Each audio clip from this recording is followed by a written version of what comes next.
Also slightly on pitch watch. We saw the pitch get a lot better from game 1 to 2. The grass is brown. Does that mean it now turns more and earlier and returns similar to the surface that we had in game 1? Or would it actually continue to be better with that green grass just holding it together enough for it to play nice and true?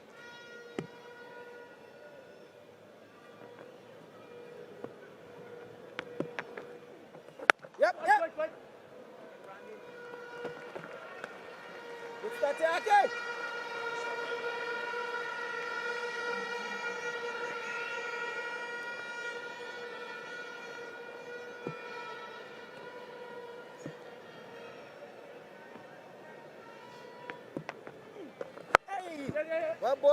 An important day for Akil Hussein as well, Carlos. Someone who you've seen pretty much from his infancy all the way to this point. 50th T20 international for him today. Currently ranked 3rd in the world in the ICC bowling rankings. He's really had a good career. Obviously, still a long way to go and he'll be important, but anytime a player can play 50 matches, a half century of matches, they're doing something right, a lot right. And what I would say is his progression from a skills and tactical perspective has been the most impressive for me. Started as, you know, being able to zoot the ball into the challenger pads. He now has that drifter with one finger. He still can spin the ball away. But he's formidable with that new ball in hand, whether in international cricket or franchise cricket around the world. He's feared.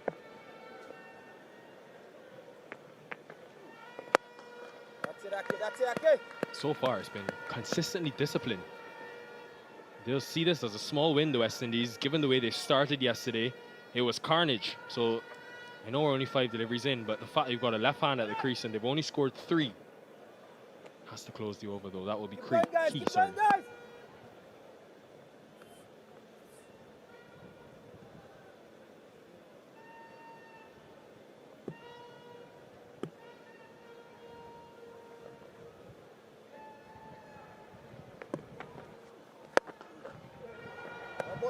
Very tidy start for the West Indies, 4 without loss.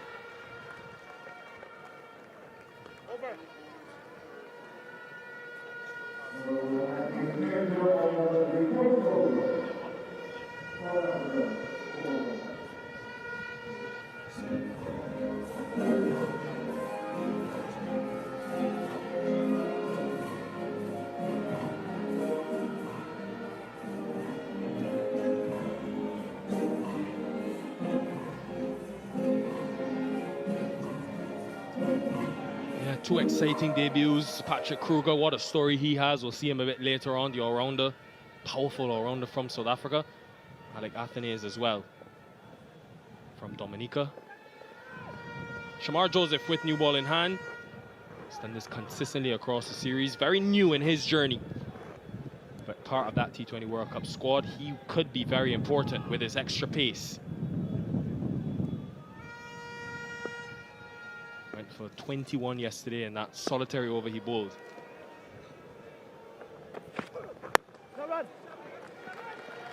And that is a perfect start for me.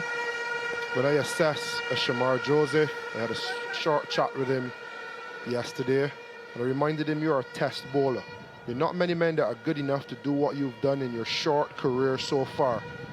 Albeit white ball cricket, don't forget what's gotten you here. The ability to swing the ball at pace, challenge batters' techniques inside and outside edge. I want to see him do that today, and he started perfectly. This is what we need to see more of from Shamar Joseph. Uppishly driven, but the desired result. First boundary for South Africa.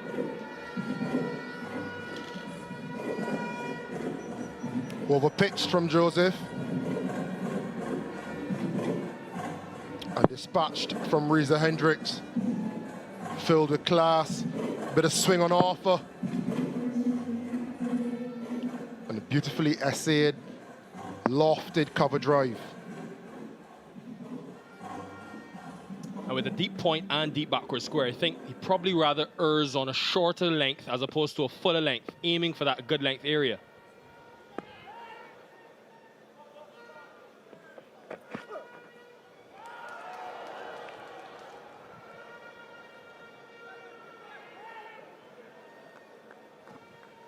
And you cast your minds back to Australia and when Shamar Joseph broke onto the scene in Test cricket. And I think it's forgotten art in the white ball game, just being disciplined and being consistent. It's so easy to get caught up in the rat race of having so many deliveries and being able to bowl to so many fields. Get back to basics. Bowl a good line, good length, shape the ball away and try to break the edge. Chance. Big chance taken. Shamar Joseph, his second international, T20 international wicket.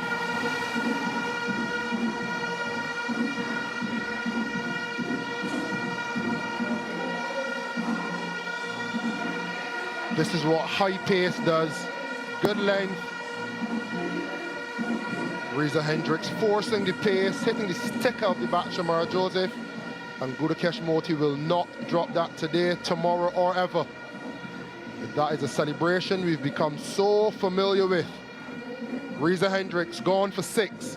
South Africa 9 for 1.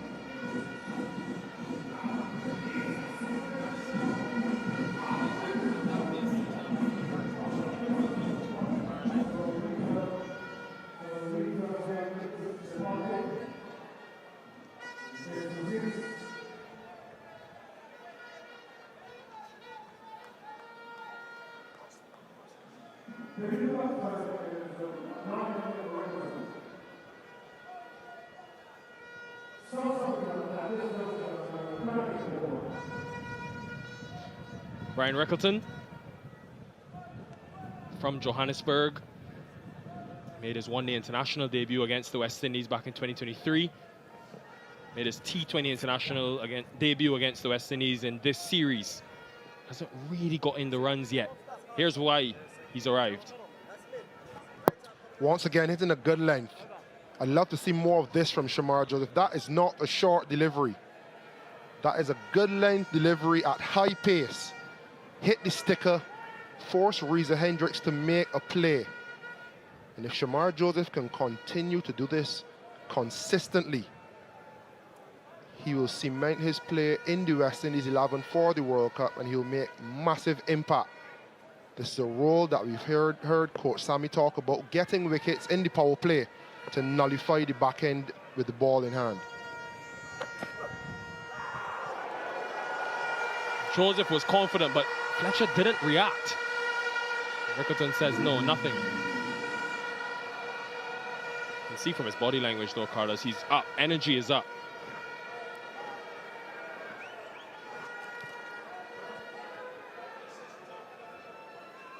If I could bowl at 145 clicks, Nikhil, my body language would be up more often than not as well. Look at that. Look at that. There will be not much foot movement out to him. And it gives him a little bit more margin for error. Did it get a nick? No, it didn't. Ambitious. That's the emotion. That's the adrenaline from Shamar Joseph.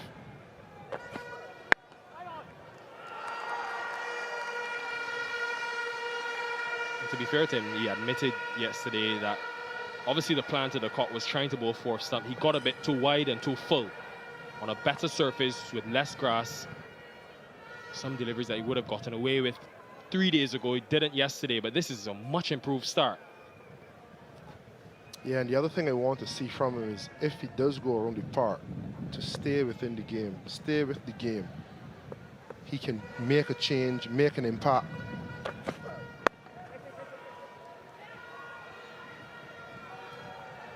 Even if he isn't having the best day, Shamar Joseph can crack a batting lineup open.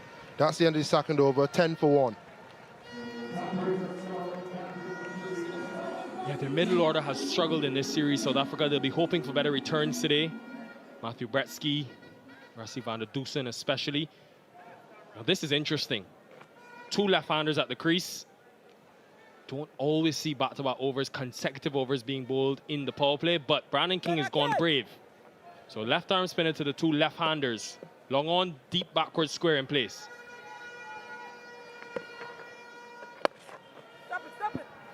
How much would the wind factor coming from the east have played into that decision, Carlos?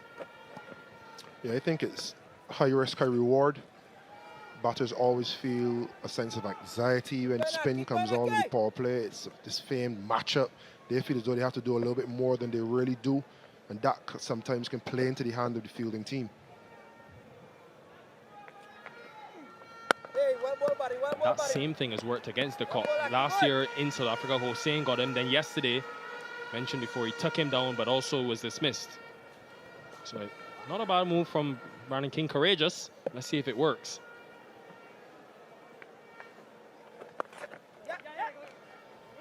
A very straight line to start. He's been consistently straight, Hussein, trying to force them to hit into the wind. And I love that the field is balanced. You can remember yesterday, for a couple balls, you bowled with a deep square and a deep mid. You then prevent yourselves from being able to bowl full, change of pace, and be a bit slower. When you have this balanced field, you have a man for that slog sweep or pull deep backward square, but you also can go full or pace off, which are long on in play.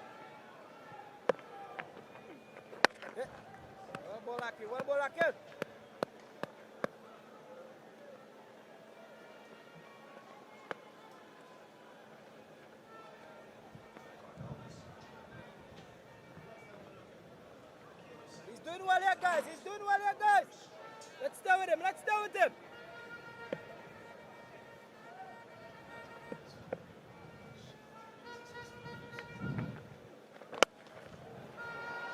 It's the first real sign of aggression and intent from Quinton de Kock today.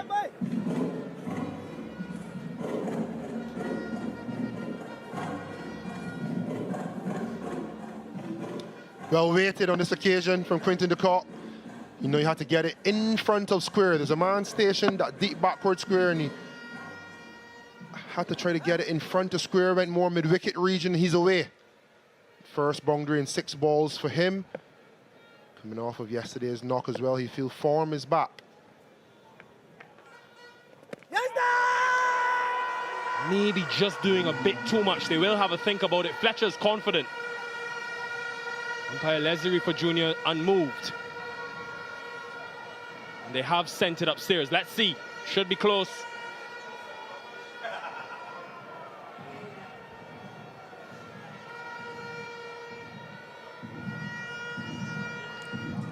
TV umpire to director.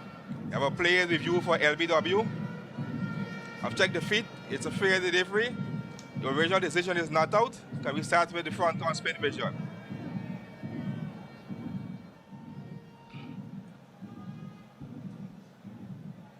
Front on coming up. Ball is close to the bat. Appears to have a deviation there. Can I have ultra edge, please? Ultra edge coming up. Take it back. Take it back. Yeah, there's a spike as the ball is next to the bat. There is bat involved. Can we go back to Leslie on field? Leslie would ask you to stay with your not out decision and let you know when you're on screen. You on screen now, signal. The faintest of edges. A spectacular decision by Leslie for Junior. Honestly, that is so difficult. End of the third, 17 for 1. Hussein, though, will be pleased. Just the 1 boundary. And just 7 from the over, bowling to 2 lefties.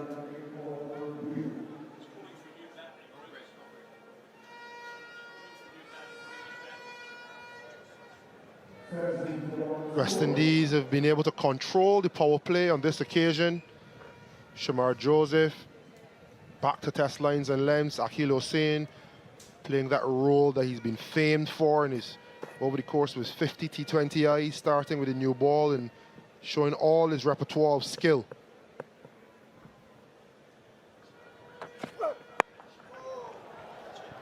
Yeah, there is deep backward square, but Reckleton is good enough to get it wide of Hayden Walsh Jr., who's quick.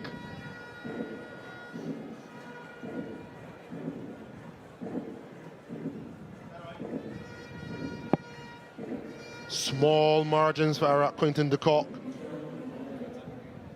We've seen him. We look at the replay again. Everyone was uncertain as to if it was coming back enough. I don't think any of us saw the inside edge. Kudos to Mr. Reefer. Not often we give the umpires the credit that they deserve. That was an excellent decision.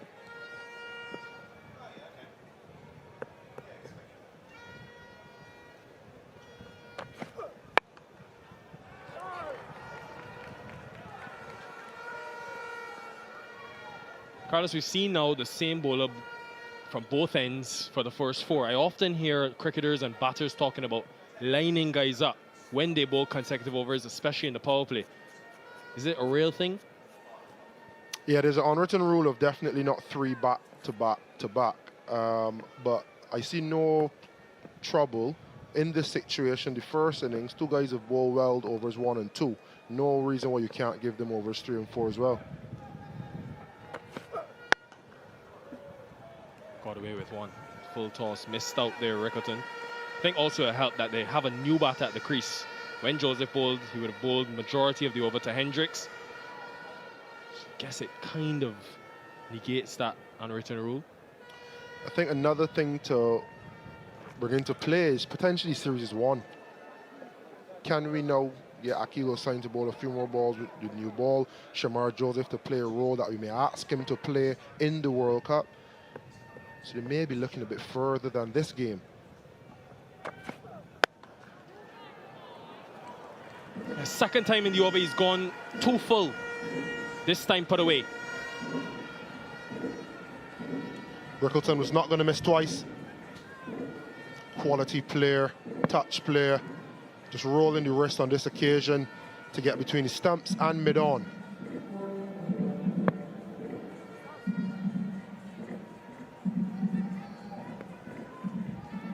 And Reckleton will be happy with this start. 11 off 9, hasn't really had a good fist of it so far in the previous 2 games. This is a decent platform to work from.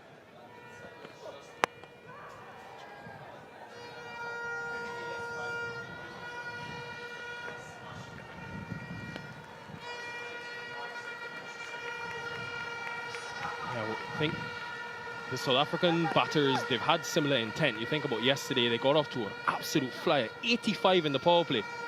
So the West Indies bowlers deserve credit.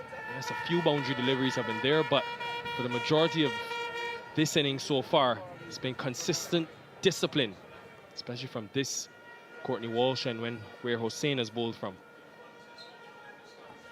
Yeah, and Shamar Joseph has not done bad. Let's not get carried away. He's 1.5 overs so far, 15 runs. I think what I am looking for, and I may be judging him harsh, and I apologize if I do, I'm trying to see the Shamar Joseph that I saw in Australia and try to find what his role would be. And if it will be with a new ball, that's where we get the most out of him. So difficult with bats flying, balls flying. The white ball arena is chaos. How can he be calm amidst the chaos, Shamar Joseph? That's the end of 4, 26 for 1.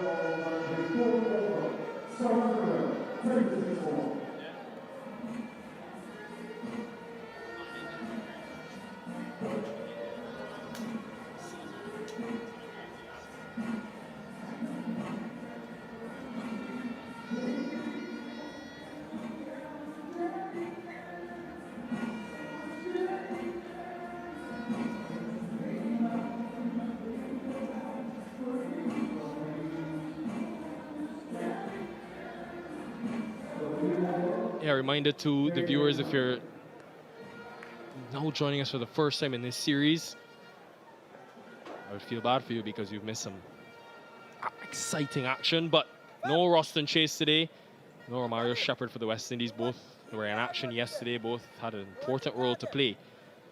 So a chance to survey a few other options. Fabian Allen bowled in both matches of the series so far. West Indies have done well to control the power play. Can they close it out?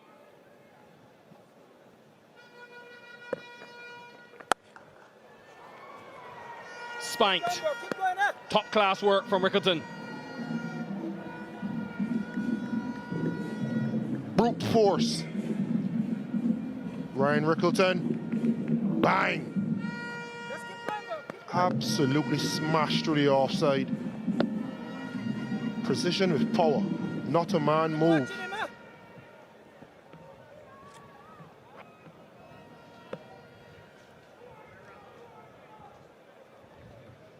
Forces a change from Fabian Allen. He's coming around the wicket.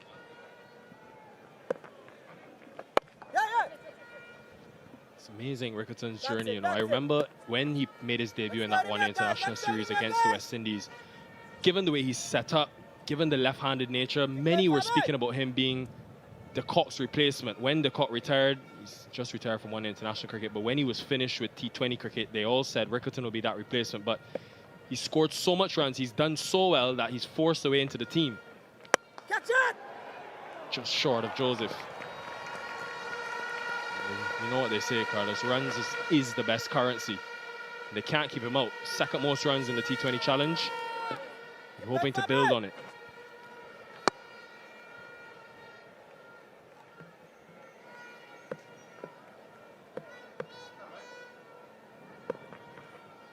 Catch it!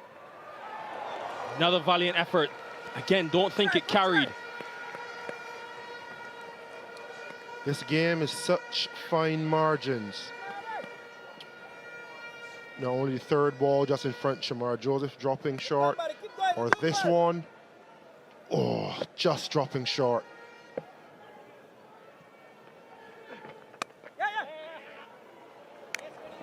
This time able to get it through. And the Kock will find a much needed boundary.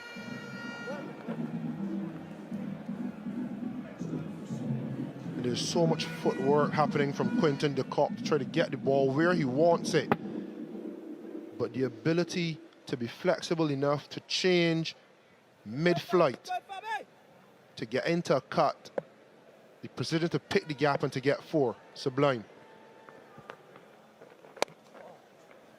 There certainly is something in this surface for the spinners. Bit of purchase early. And the 5:38 for one.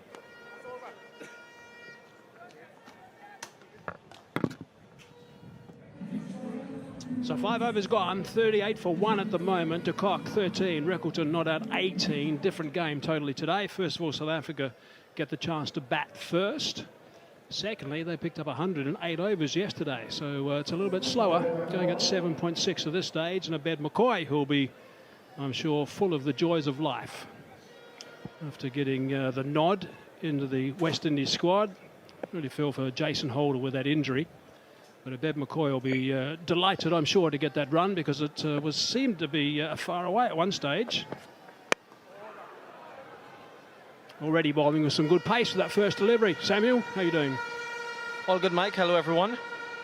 Yeah, the last international match for these two teams before that T20 World Cup. So we've already seen from a West Indian standpoint with the ball giving players in their World Cup bound squad opportunities. Akil Hussein usually opens the bowling, did so today.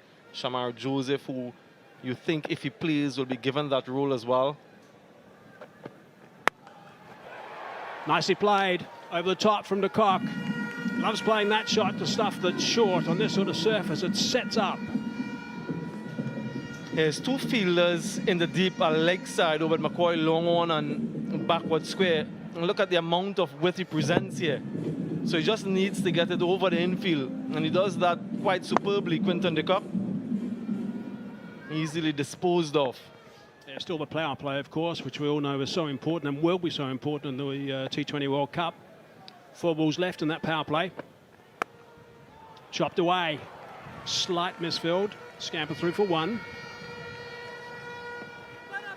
Another bit of width on offer here. You can see his disappointment in not being able to find the boundary there, Quinton de Kock. First T20I, 64. The West Indies got off to a flyer. The second one, 51. Still healthy enough. South Africa struggled in game 1, but look at game 2. Third highest ever for them in the power play, 85 for 2. That's amazing getting that start. That they went on to lose the game. They lost 5 for 54 in that middle order, which put them on the back foot. And then Motie cleaned things up along with Shepherd. He was superb with the ball. Shepherd. Reckleton on strike now. There's an edge. He's gone. Comfortably taken by Fletcher. So McCoy strikes in his first over. That's a big wicket at the right time for the West Indies. Yeah, and it's a slower delivery from McCoy. He's such a guileful bowler, so clever, subtle changes of pace. He was through the shot way too early. Just look at that, fingers across the ball. Yeah, deceived, all ends up quite deceptive. Reckleton once again failing to make an impact in the series. Andrew Fletcher made no mistake, goes for 18, 43 for 2.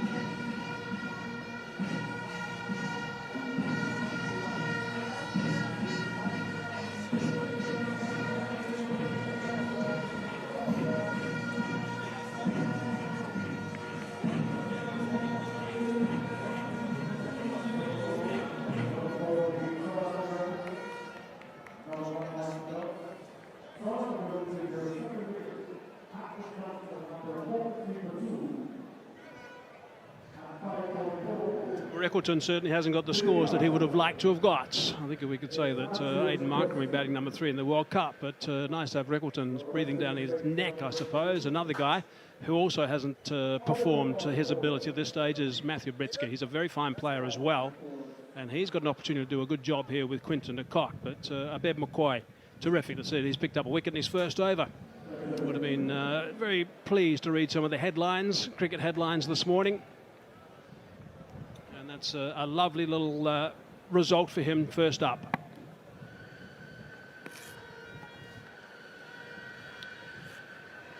Absolutely thrilled for the young man. Due reward. Leading wicket taker for the West Indies in that recent tour to Nepal. 2 balls left in the power play. Oh, that's a misfield. Got to make sure both these teams, actually, I think South Africa perhaps been the side that hasn't been the better of the 2 fielders, with the West Indies making a couple of errors already today. Got to make sure the fielding's top notch for World Cup cricket. Got to. Absolutely crucial. I think that the team that eventually emerges victors, and that will be one of the key components of their success match. The fielding, catching in particular, catching efficiency. Yeah, we saw a couple of very good catches yesterday from the West Indies. Joseph certainly won. Nicely bowled by McCoy to finish the power play. Successful in his first over as well. 6 gone, 45 for 2.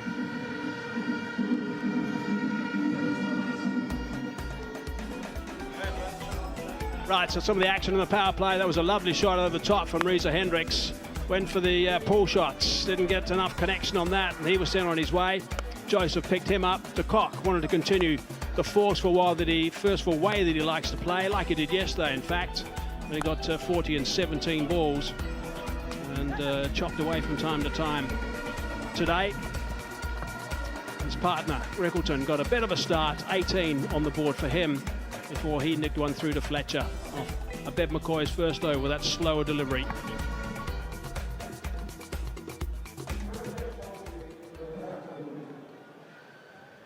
So 6 overs gone, 45 for 2 now.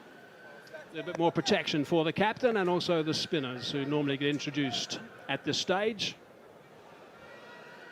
And what a series this man's had. Motie. Turn straight away. Yeah, 3 wickets in each of his last 3 T20Is. Career best figures in the last game, 3 for 22 for Gudakesh Motie, and this is his role through the middle overs. Have a look at the way he changes his speeds as well. That first one was at 87 k's per hour. A little bit slower with the second, but you'll also notice that when he's bowling well, he also just motors. In fact, the second one's reading 101 k's per hour. You'll also notice that he motors through his overs a bit, does Motie? He's so skillful. Ever since he's made his international debut for the West Indies team, he's been one of the standout spinners, certainly an all-format bowler. Just continues to demonstrate his control, his tremendous control and guile. Looks to exploit the surfaces if there's something on offer. I know conditions are very different, and you're the right guy to chat to about this, Samuel, but when he came to South Africa, he was totally ineffective. He got the role in the test match as well. Didn't do much in the test matches, but he also didn't impress in the one days. But he's a completely different bowler in these situations. Yeah, he knows these conditions quite well. He gets some assistance and uses the variation in pace quite well. Yeah, in different conditions, in flat pitches, obviously going to be a struggle. You're doing well. In this series, the average turn, Fabian Allen, surprisingly, has turned the ball the most ahead of Hussein and Motie. Oh, that's not a bad shout, actually. Yeah, up goes that finger. I wonder if they're going to have a look, South Africa. Quinton de Kock's just looking towards his partner. I think it's looking pretty adjacent. Yeah, he has gone upstairs. Let's see.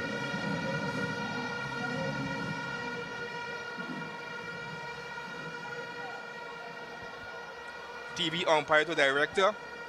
Our players review for LBW. The original decision is out. I've checked the fair delivery. Can we start with front on?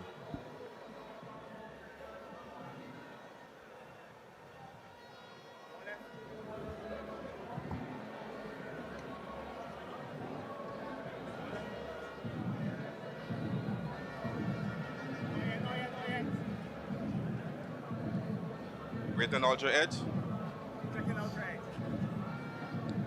Ultra edge coming up. Flat line so far. Flat line. Keep rolling.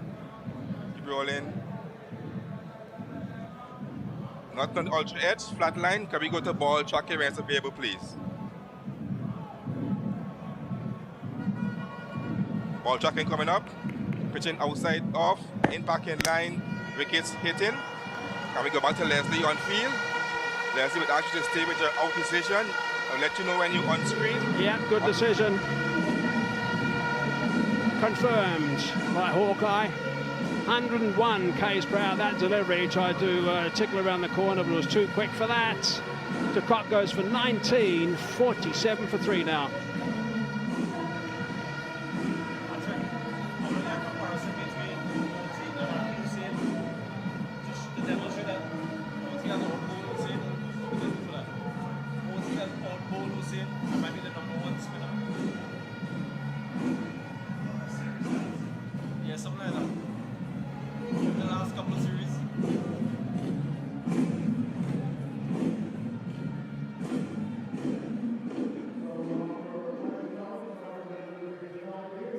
So Rassie van der Dussen, I think, as everyone knows, was left out of the South African squad, and he was quite happy to accept the job as captain in these 3 T20 internationals. Happy to wear the South African badge whenever he gets an opportunity.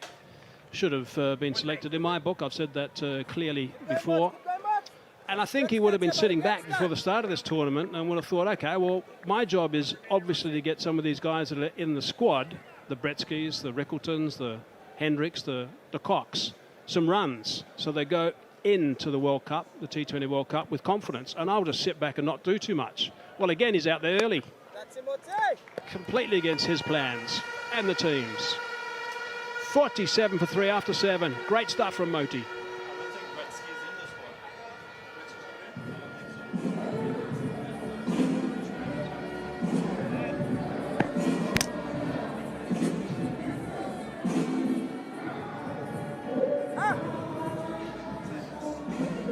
Wonderful bowling, Darren Sami. He knew it straight away.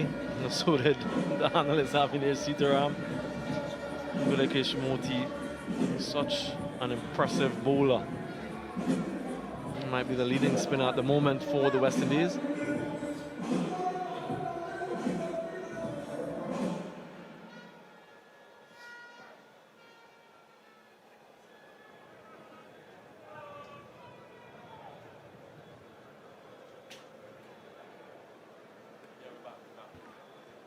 So Fabian Allen now. First over is expensive. Doing nicely, the West Indies. Yeah. I'll just correct what I said. Bretzky's not in the squad, but of course the other 3 I mentioned definitely are. So his job still would have been to give Bretzky a bit of a run as a younger player too. But he's got a big role to play again in this game. Has certainly got starts, Van der Dussen, a couple of 30s if I'm not mistaken. And then he hasn't kicked on, so an opportunity today to try and kick on. Keep going, Fabi.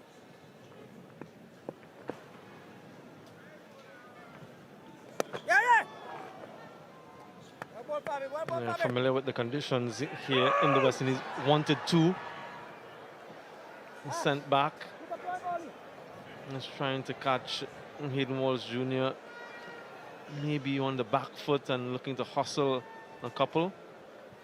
One of the quicker fielders in the West Indies team. Some argue that he is the best along with this man. There's always that competition. Yeah. That's beautifully bowled. Nice grip. I love it. Yeah, when you look at Bretzky, he usually stands the leg side of the ball, favoring the offside. So as a spinner, I'm looking to finish on leg stump. There you go. Just giving himself some room leg side. So I just want to follow him as much as possible. Not giving him the opportunity to free his arms through the offside. If he wants to score into the win leg side, so be it. But it doesn't seem as though he favors that shot. Likes to go over extra cover.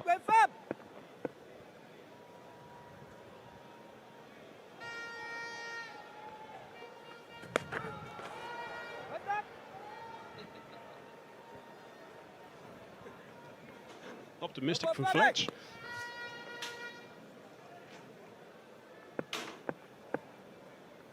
50 up for South Africa. Hey, yeah. That's a top over. 3 from it only, 50 for 3 now.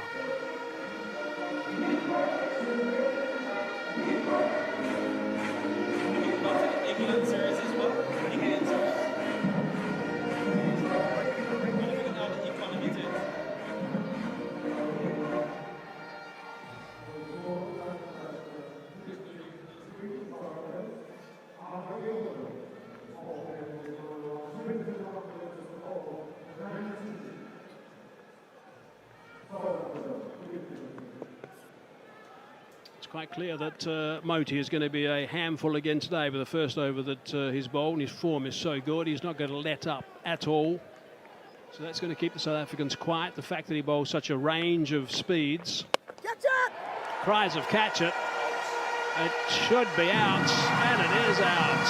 Joseph, it is. For goodness me, it's Motie again. He's picked up another wicket. Not the greatest of shots, that's got to be said. But Motie's on fire in this series. Yeah, the 4th wicket falls. First ball in this over. One Ghanaians combining with the other. Shamar Joseph, comfortable catch in the deep. And Bretsky, well, he perishes. And that's what they've done well throughout the series. The catching, but also getting wickets at regular interval. Bretsky goes for just 5, 50 for 4.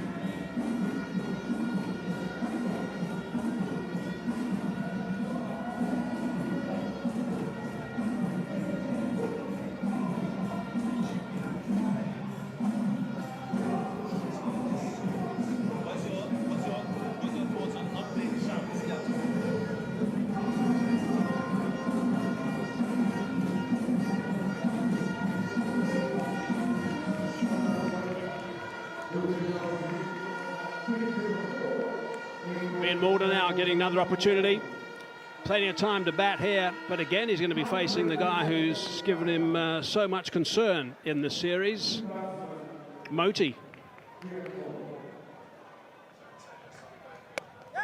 It'll be the change of pace that it'll be so successful against someone like Mulder. Won't allow him to leave his crease at all. Just a little bit of turn and hold on the surface, proven to be the undoing for Bretsky. Didn't slide on as he perhaps wanted, so more height than distance. In the air for a while, Flett said catch it. So South Africa got themselves in trouble again, lost 3 wickets for 7 runs, gone from none for 43 to 50 for 4. And just look at those returns in this series. Wickets and the economy. Career best, 3 for 22 I mentioned before. An opportunity in this game to better that. And with such a remarkable performer. Yeah, look at that. The economy is outstanding. Average as well. That's outstanding work from Motie. And he's not finished yet. Giving absolutely nothing to Mulder at the moment, keeping him very quiet down that end. What they're trying to do is just build the pressure up to Mulder. He's been around for a long time these days in the first class arena, and played quite a bit of domestic one-day cricket as well, with a handful of international games. He should be able to just overcome this.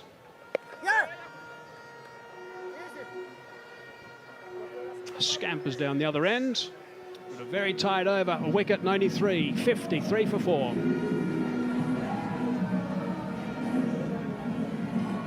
In the Australia series.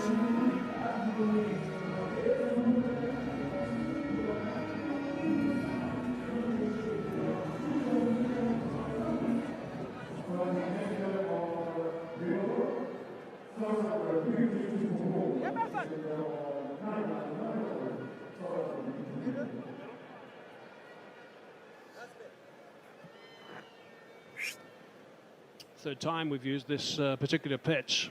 3 spinners in the lineup for the West Indies: Hussein, Allen, and also Motie.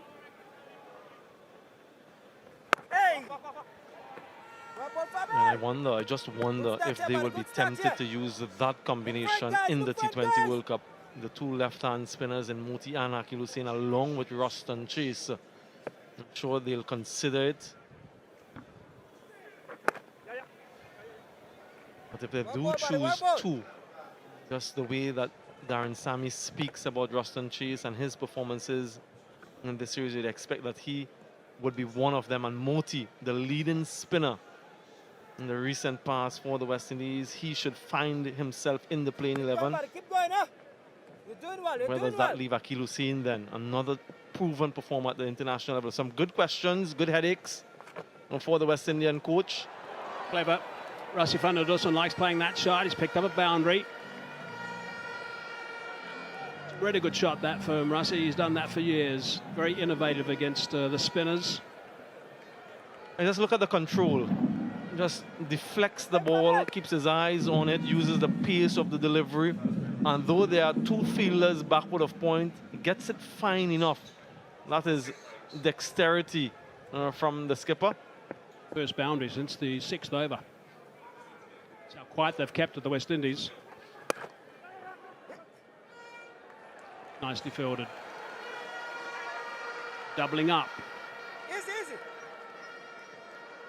Just Ruston Chase. I mean, I thought he was brilliant yesterday. I mean, it's just he's played for a dozen years, and it's just his 13th T20 international.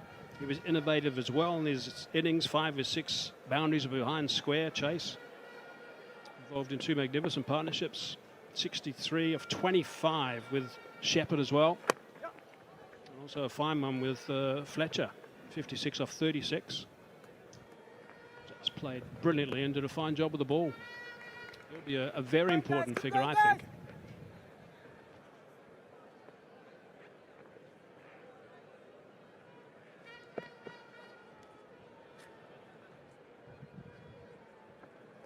Yeah, pop up, pop up. And look to come back for the second. They decide to do that. It's good running from South Africa, turning that into a good over. 10 from it. Halfway mark. 10 overs gone. 63 for 4 it is.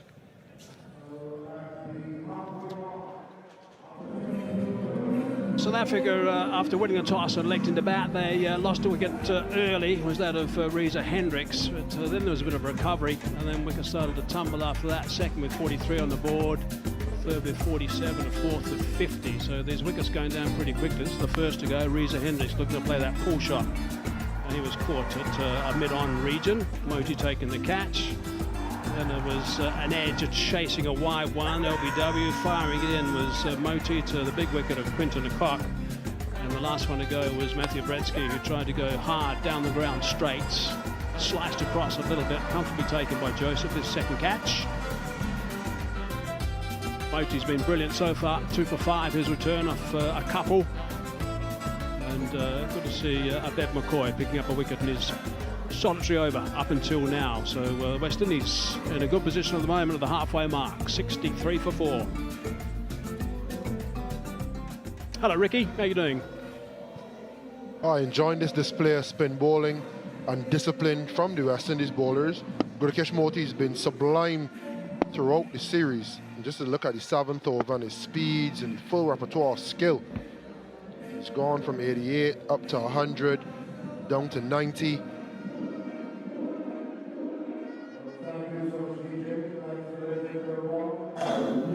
He's developed into a wonderful spinner. Good test Motie. Hayden Walsh now, a little bit of leg spin.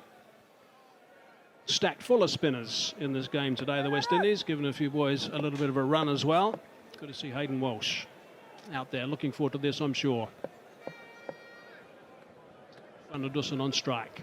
With work to be done, South Africa.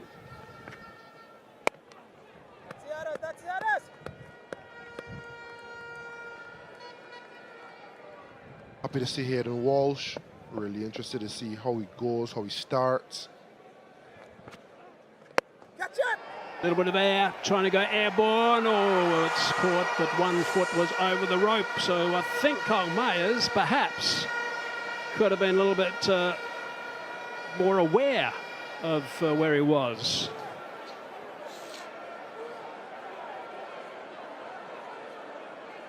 That's not good from Kyle Mayers at all. You need to show more awareness. He's a much better fielder than that.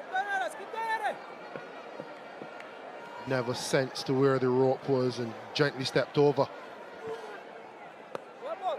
Took that catch comfortably. Could have easily taken it with both feet well planted in front of the rope. Not to be though. There's a life for Rassie van der Dussen.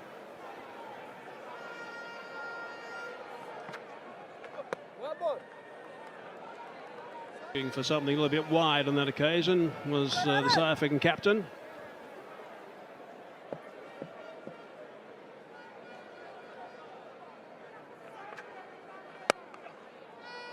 Slapped away to the sweeper on the offside. When you're fielding in those sort of positions, such as Cole May is in that situation, you just got to make sure you know exactly what's going on and where you are and what you have to do if a ball comes towards you nice and high. Yeah, you always need to know where the rope is, and at no point in time he tried to push his foot to touch the rope and have a general idea of how much room or lack thereof, and as it appeared to be behind him. And it cost Hayden Walsh a wicket in his first over. None for 8, score 71 for 4 South Africa.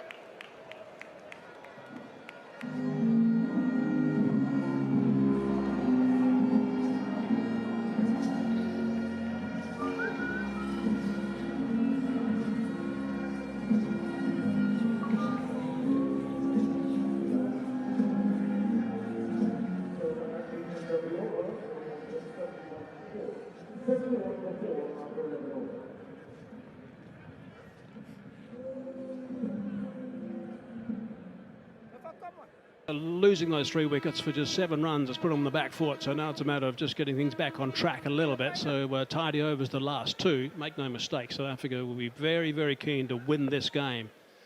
2-1 sounds a lot better than 3-zip, that's for sure. They'll want to have some confidence when they come back in the Caribbean, when they play their last league game in St Vincent. Come back for the second. Oh, almost ran right into that, did Mulder. Lucky neither Mulder or Flatch were hit.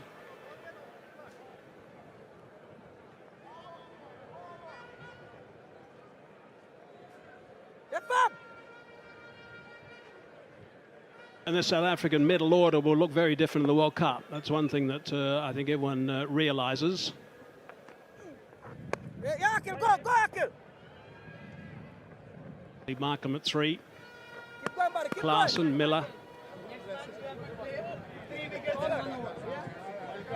The soldier, salute to him. Trust him to have a fan on a hot day. Needs to stay cool, Cottrell. Keep going, Akil. It's not his only fan either.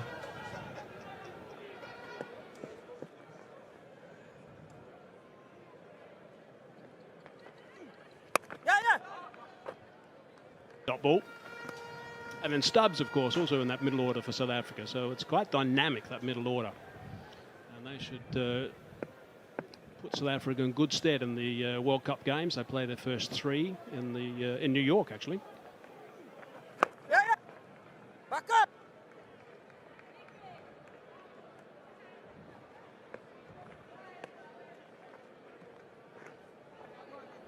One of the great characters, wasn't he? Sheldon Cottrell is, I suppose, with the salute. I mean, it was amazing when he first started doing that as a tribute to his soldiers that he used to Go. be with, saying hello to them all the time when he first started doing it, and maintain that little celebration, which everyone looked for. Keep going, guys. Let's down him here, guys. It was always a pleasure to share the dressing room with as well. Went hard every single day, very respectful, quietly assertive and aggressive, as you can see with the way he feels, the way he bowls. You've remembered hit a 6 to win a game in the CPL. Yeah, brilliant. Oh, that's just kept a little bit low, but it was a quicker delivery as well, so clever bowling from Akil Hussein.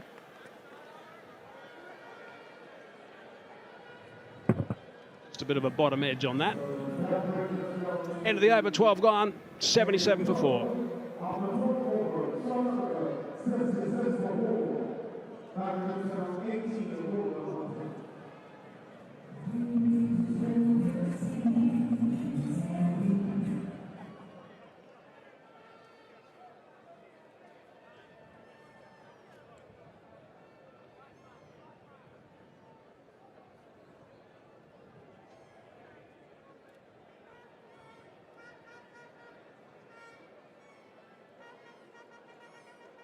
spinners got a firm grip on proceedings here in South Africa. If they continue at their current rate, and they have had a tendency to lose wickets in this middle period, we'll get to 128. They'll be hoping they can get somewhere near the 150 mark. 10 low from here, takes them past that to the 160 mark, I should say. But it's going to need someone like Rassie van der Dussen to play really, really well. Quality spinners in operation. Patrick Kruger, or Freddie as I call him, in next. Karate Kid after him, and then the tennis player. Oh, that's a terrific wrong-un. So good to see Hayden Walsh being so calm in his action and composed, really rhythmic, and then his skill. For years he struggled with just getting up and over and getting through his action. It's hit hard and straight, importantly. That's a very fine shot. That's gone for a flat 6. That's really good stuff from Hayden Mulder. Waited on it nicely, Mulder, and made very good contact, nice and flat. That's one change the South African batters will need to make, hitting through the ball as opposed to up. Back up! Driving that nice and square. Going to come back for the second, retain the strike, so they've got 9 off 3 balls. Opportunity to turn this into a big over. They need a few of those actually to really kick on and provide some sort of pressure for the West Indies when they're batting. They're at a situation where they're going to be on a track which is going to be turning more than now. It's outside the line. I don't think there's going to be too many dramas there. Walsh likes it a lot, as bowlers normally do, Carlos.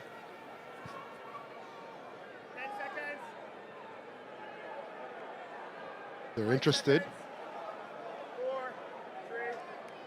You talked him into it, Carlos.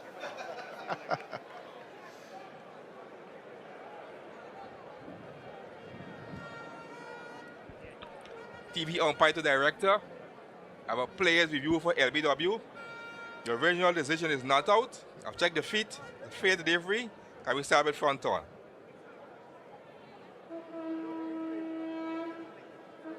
Front on coming up.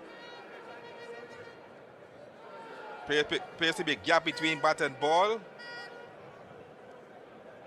Yeah, can we confirm them gap with the use of ultra edge, please? Ultra edge coming up. Keep rolling, flat line. Gap between bat and ball. Can we have ball track him as available, please?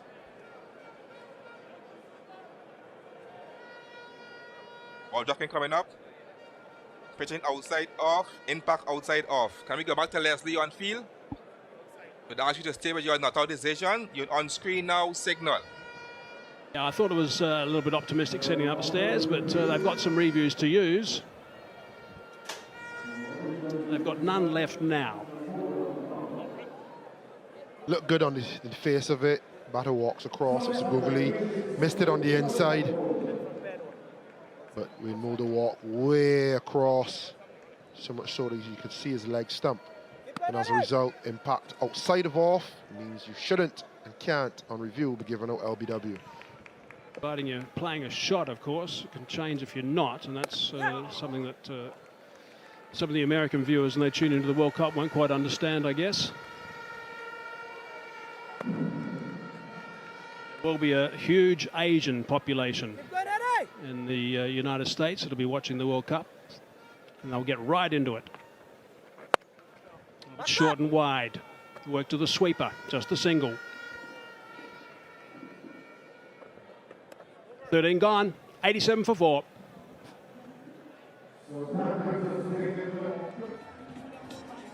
Kruger, Kutsia, Fortain, Peter and Norkier. The players to come. The batsman in the middle right now, Rassie van der Dussen and Mulder.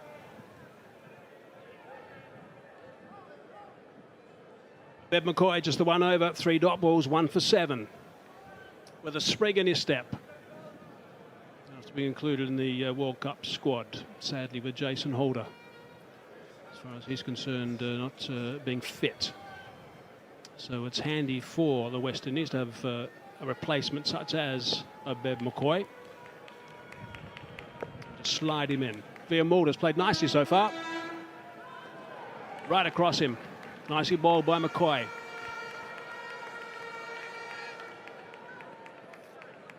And McCoy, one thing that I look at with him to know where he's at is his speed. And he was up around 140 when he burst onto the scene with a back of the arm slow ball that drops down to 114, 115, and was really difficult to pick up, especially in the back end when you're going after him. Edge on that one, but it's wide enough, and he's picked up a boundary. Mulder.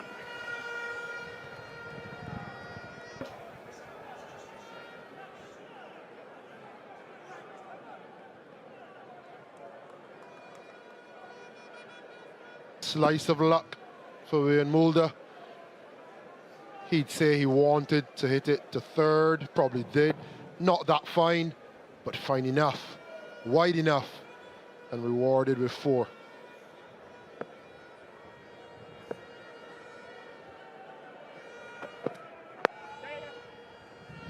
Taken off that delivery. Now, we've just been told that Brandon King has been warned again by the umpires on the stop clock.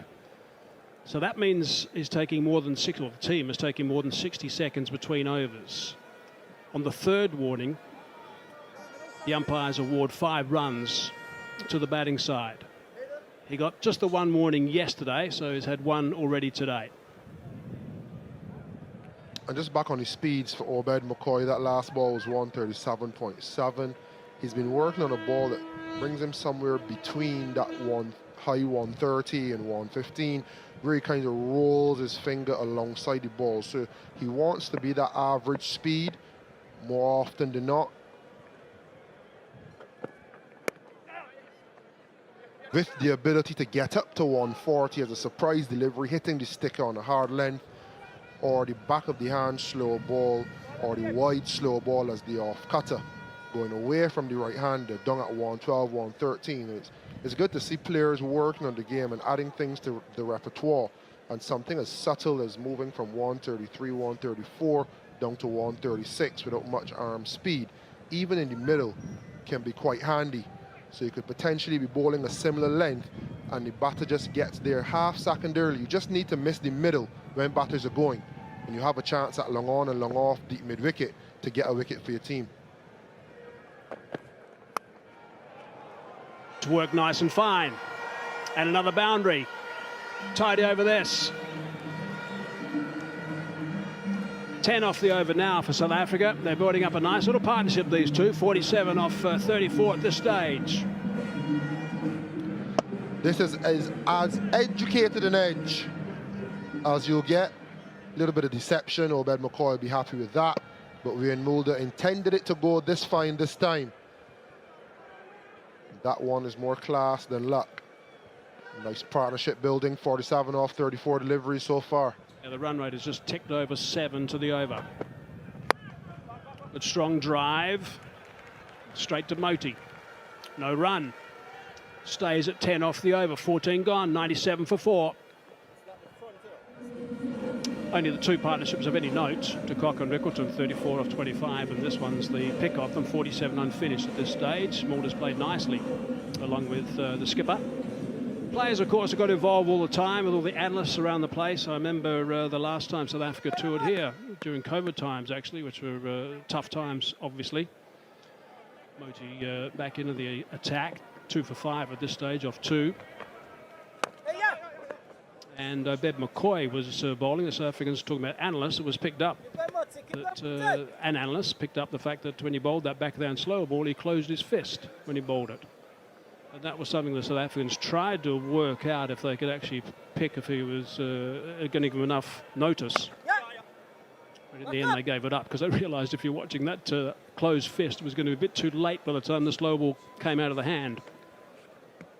And that's why it's so important for him to get that 138 to 140 ball on tap as soon as he wants it to be able to deliver at that pace, because then it makes the drop in pace for the slow ball a lot more potent. Dussen's gone downtown. He's hit it pretty well. Over that rope for 6. Nice and straight. Good shot from the skipper, brings up that 50 stand. 55 now, 38 balls with these two guys. Good recovery, this. Thompson on anything full. Clean bat swing, nice bat path. Waited on it long enough. Got it over the rope. Nicely worked. Wanted to work it a little bit square, actually. He was looking for two there, but not quite square enough, and wary of Mayer's arm.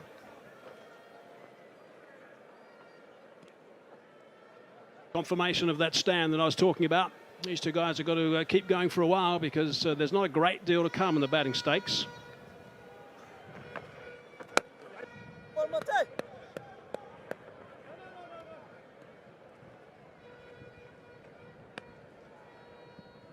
Last couple of overs, they've been ticking on nicely, around about the 10 and over mark over the last few. So this one also at 10 at this stage. So it's been good, positive stuff from the South Africans. Got underneath that, he's hit it high, he's got the wind, and that's going to go for 6 as well. Good stuff from the skipper, dispatches that one, 16 off the over, that's a big one, 15 gone, 113 for 4.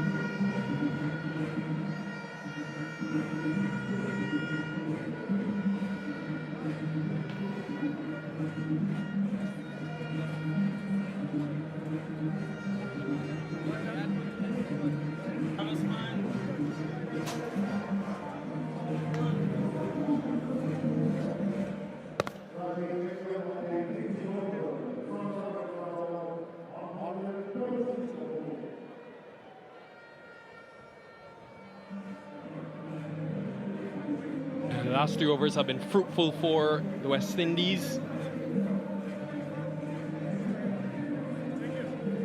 Such good consciousness from Rassie van der Dussen to hit to the leg side with the wind. Motie had been so economical in his spell prior to that over.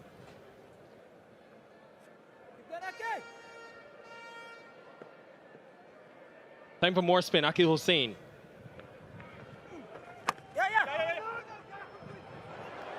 Just gets through. Spin is everywhere. Hello, Samuel Badri. Yeah, what a shot that is. 2 fielders behind there. The precision as well as the timing. Just open the blade of the bat. And just wide of the fielder. Very good shot. Very good start to the over. Much to the despair of Akil Hussein.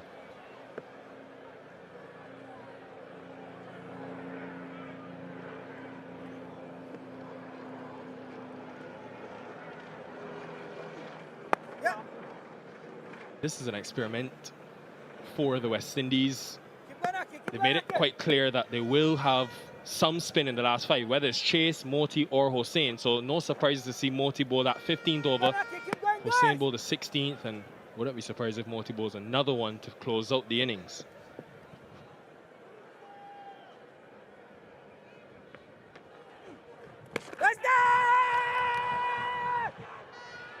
Maybe pad. No reviews left, so can't check. But Van der Dussen didn't look too bothered.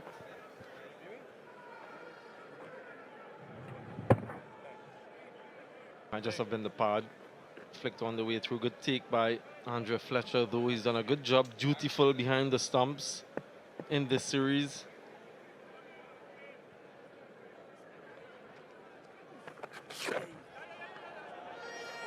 Extras. Costly extras. Last 4 overs, just the momentum just being wrestled back through the captain. Yeah, can't seem to get his rhythm in this series, Akil Hussein. Usually very good, very accurate. Just a solitary wicket in the 3 matches to date for him. Economy quite high.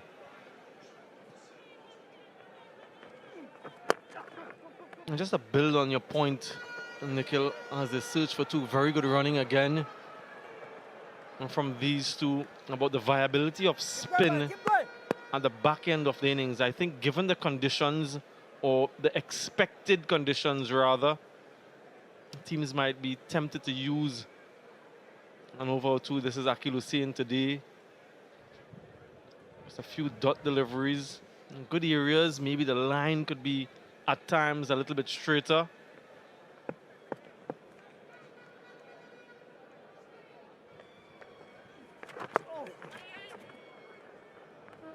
He's been outbowled by Godakish Motie. If we go back to that series against England towards the back end of last year, Hussein got 6 wickets at an economy of 7.8.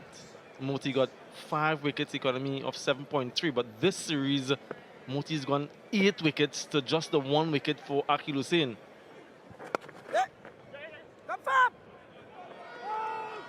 So if they are thinking of one of the two left-hand orthodox, you feel that Motie is leading in the pecking order. 16 gone, 127 for 4. 6 options used for the West Indies. Hussein has completed his full quota. Not a spin on offer. Surface definitely has something in it, some purchase in it for the spin. Motie still 1 to go. Be 1 of Shamar Joseph and 2 of McCoy to close out the innings.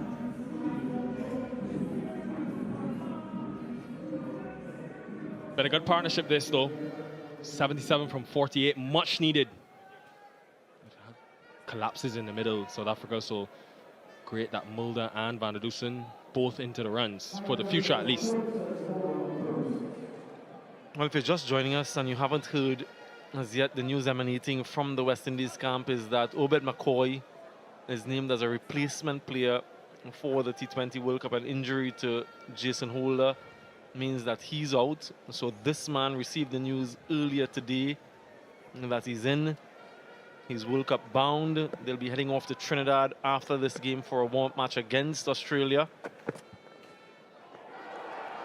to be played at the Queen's Park Oval. And then they'll head to Ghana, where they kickstart their campaign on the 2nd of June against Papua New Guinea. He went across his stumps quite early, looking to hit with the wind leg side. Just a 64-meter hit in that direction. Lots of 6s have been hit there as compared to the other side into the wind. So that's what he's targeting.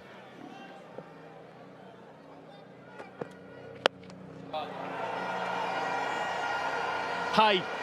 Mayor's under it. Gonna take some catching. That is fantastic. It was swirling in the wind.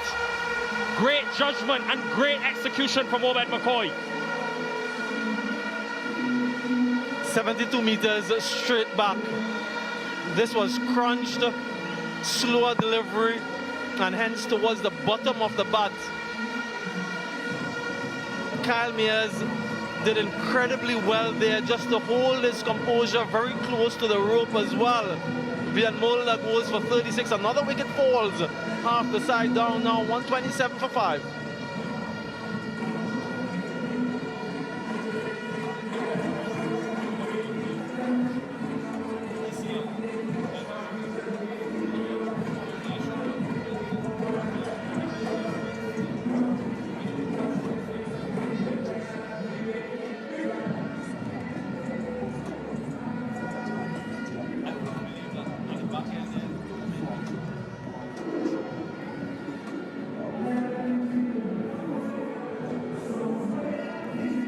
Crucial strike for the West Indies as Patrick Kruger comes to the middle on debut.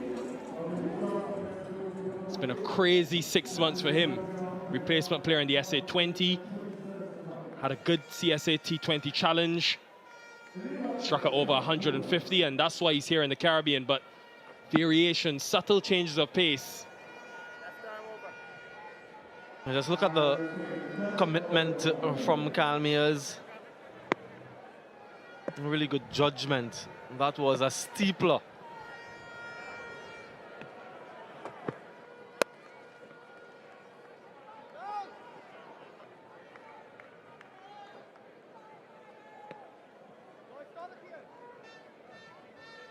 There's a few things, Sam, that I think Obed McCoy will provide this West Indies team. This was earlier today, 6th over. And one thing he's been working on has been just rolling his fingers over the ball at the last second. And it's a subtle change of pace that got Ryan Reckleton and just dismissed Van Mulder. These variations and death bowling skills can be a big asset. That will be 6. Absolutely smashed by Rassie van der Dussen. Straight back over the bowler's head, just some width. And he had an opportunity to free his arms. Again, the length was favorable to the batsman. And as straight as a die. That's what Van Mulder was trying to do earlier in the over, but Rassie nailed that one.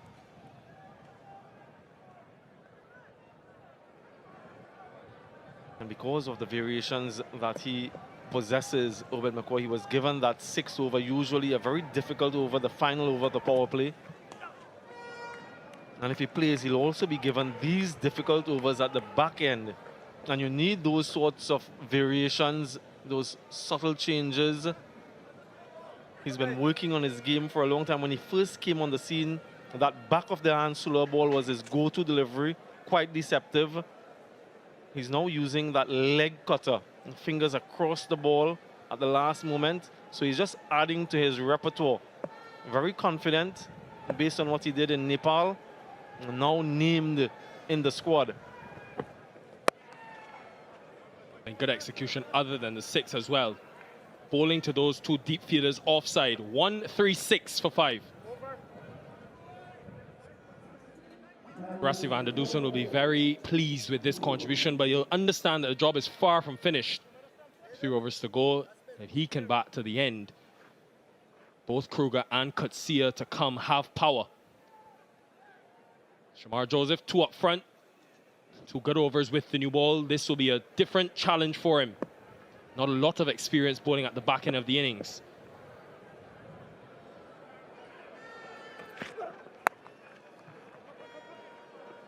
Well, not a lot of experience at all for him in this format.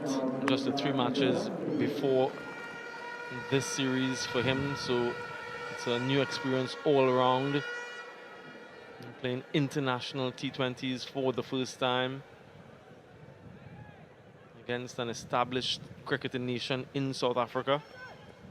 But he's acquitted himself quite well so far. I want to finish off strongly just to ensure that his name is on the lips for the first match. And West Indies have used the dimensions well today, with that breeze coming from the east. Obed McCoy in the last over, 3 deep offside. Majority of deliveries, I think it was 4 deliveries, went deep offside. Now Joseph bowling with deep fine leg, backward square mid-wicket and long on. So 4 deep on the leg side. It's brave, has to execute. Wouldn't mind a leg side wide if that's the plan.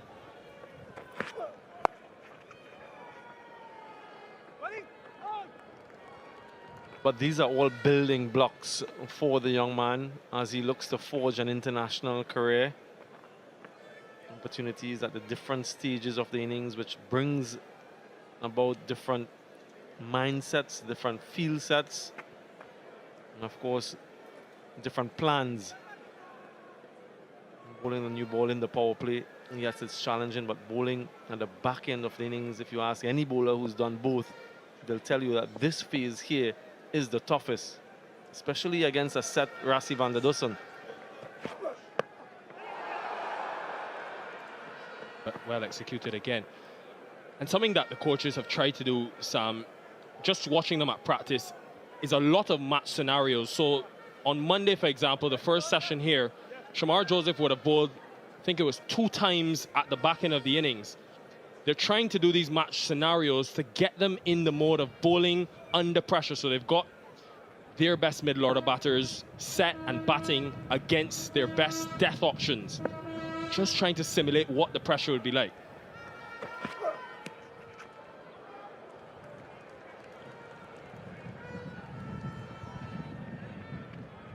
Interesting and innovative new way to do things.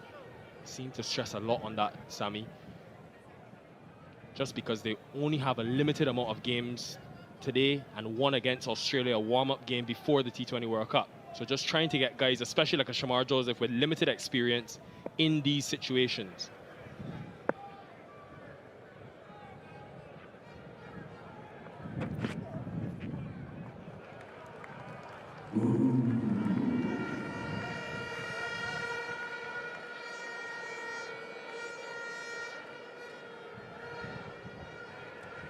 Good variation there, rolling his fingers over it.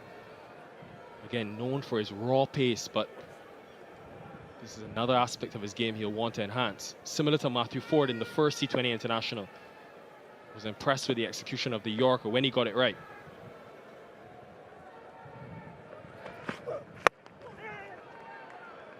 Very good over. 6 from it. 1-4-2 for 5.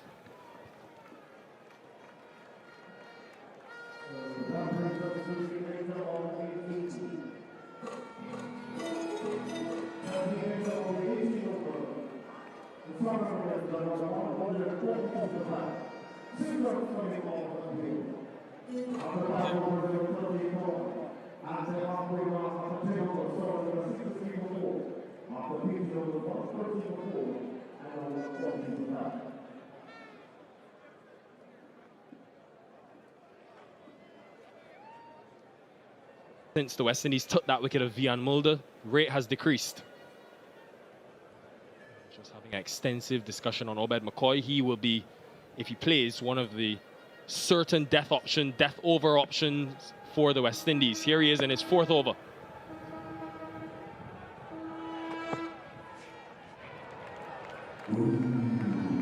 Another slow ball, another swing and a miss. A very good last over from McCoy. Just a 6, but still managed to get a few dot deliveries in. Starts off with a dot delivery. I'm a huge believer in what you were just referring to, Nikhil, in terms of the training, being quite purposeful in what you do, as opposed to just going through the motions and at the end of it not having any real benefit. That is so clever from Patrick Kruger. Awareness of where the field is positioned and execution. And the tumble at the end as well goes all the way for 6. 6 is now in the innings. Moved across quite early, committed to the shot, and got the desired result. You've got to be courageous to play that shot against a fast bowler. Remember, he's on debut, Patrick Kruger. That will be remembered by him for a long, long time. Does that bring about a change in field? It doesn't. Fine leg still in the inner circle.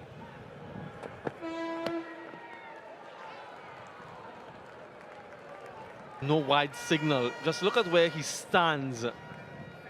In his batting stance, he's almost outside off stump. And because of that, that wide line just goes a little bit further.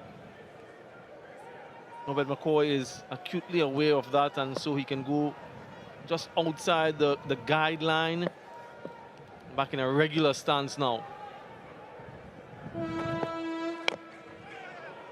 I do like that though from McCoy, because even though Kruger hit him for 6 over fine leg, it was a wide delivery. McCoy said, no, do it again. I'm gonna go back to my plan, which is full and wide. And 2 deliveries later, he's executed. So this has been good from Obed McCoy. Still finding his feet after the shin injury. Had a fractured shin majority of 2023, had a knee problem as well. But to see this man back firing for the West Indies, it's a huge relief for the fans all around the region.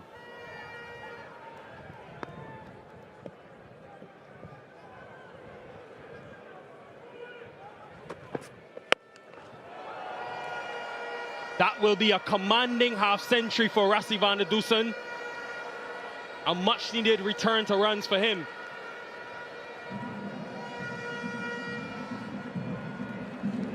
His 8th T20 International half-century for the captain in this South African T20 International team.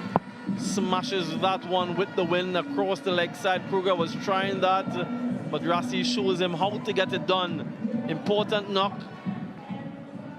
Has really held this innings together. There's a few deliveries remaining, 7 deliveries, 7 legal deliveries. He'll hope to get as much of the strike as possible. Maybe get them to 180. This time though, chance. 2 under it. Athanaze takes it. The 2 men from the Windward Islands. Miscommunication, but in the end, catch completed. Van der Dussen departs. I just want to have a check for the no ball. I feel umpire just told Rassi van der Dussen to stand around a little bit. He's now been told that it was a legal delivery, so he has to go. Another slower delivery from Obed McCoy, fingers across the delivery, looking for consecutive sixes, but the miscommunication here. Alec Athanaze did well in the end. Johnson Charles is a burly character. Skipper goes for 51, well played. 155 for 6.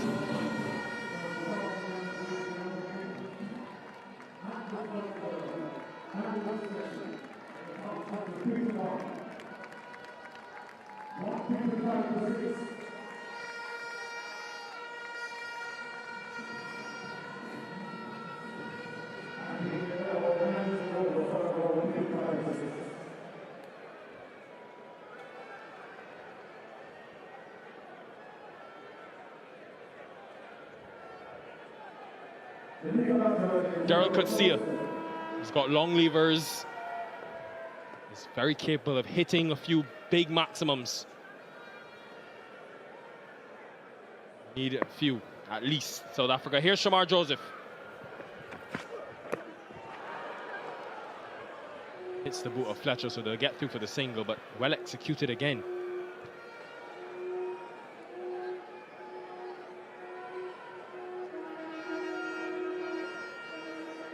Hit for 6, the delivery prior to that adjusted his length and his pace.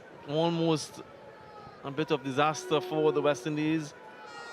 The two West Indian players not communicating, and that's what Johnson Charles said to the young Alec Athanaze. You got to call.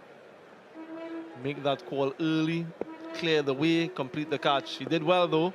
Wasn't fazed by the contact from Charles. Hit off is up. How's that been taken? Brandon King. That is unbelievable. Remarkable, absolutely remarkable. Obed McCoy was also making a movement towards the ball.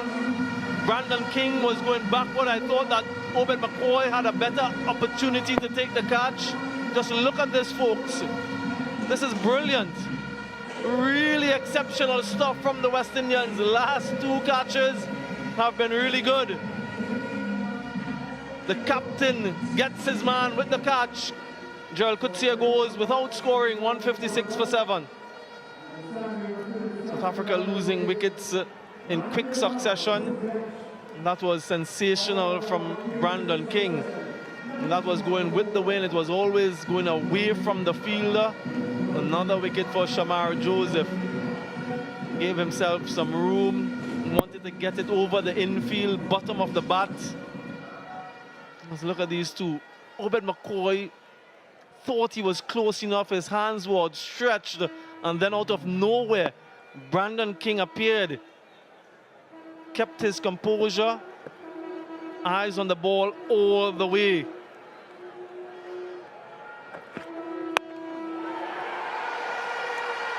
Doesn't carry. He was late on it, Alec Athanaze. With all that's happening, I'm just grateful there's been no collisions, because those were 2 very close calls.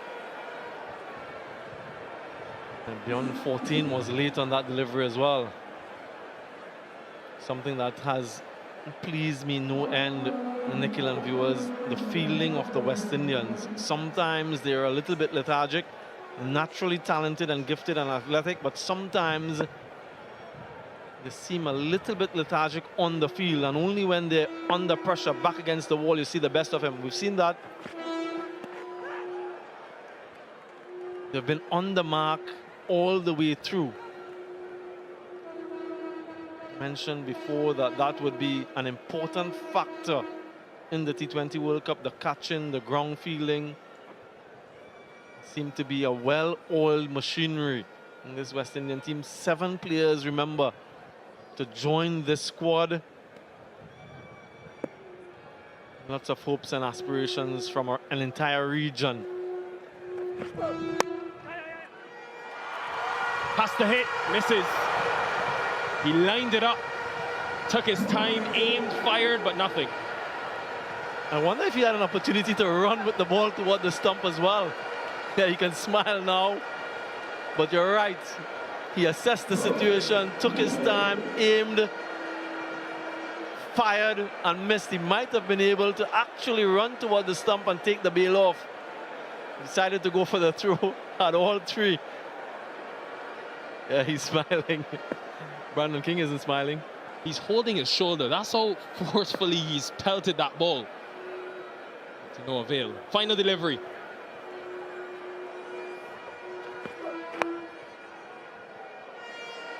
Work for Mears to do. Aki Hussein, it was running around from deep backward square. Did he get there in time? We'll check.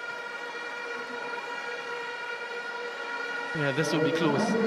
This will be very close. Aki Hussein might have been good work.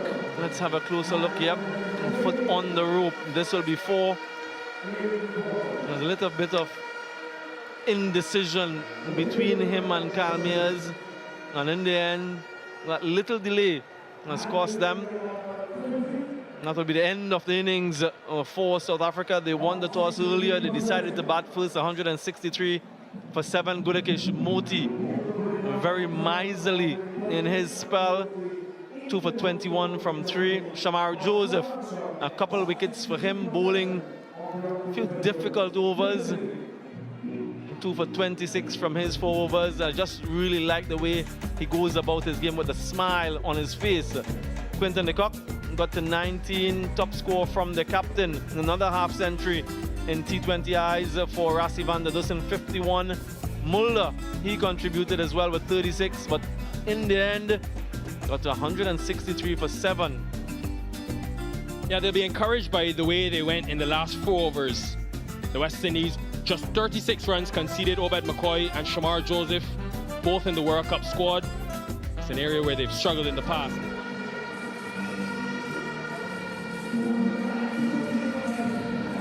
Right, time for the defense. In that South African camp, the West Indies will be hungry to get another win in front of this Sabina Park crowd. They've come out in their numbers yet again. Really has been sensational to see the excitement in the crowd. Thursday was the first game. It was a packed house. Yesterday, the horns blaring in full effect. Then today, on this Super Sunday, Brandon King has got runs. He loves Sabina Park. 350s and 40-20 innings here. Continues to add and evolve in this format.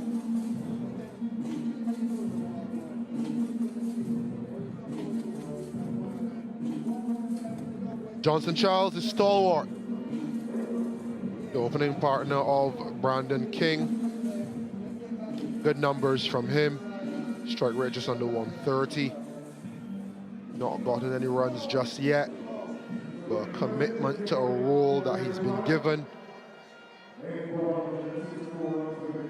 If he gets off, he can win the game for the West Indies. Anric Nortia to bowl the first delivery. A lot of weight on his shoulders to make a comeback of sorts with ball in hand, and away we go.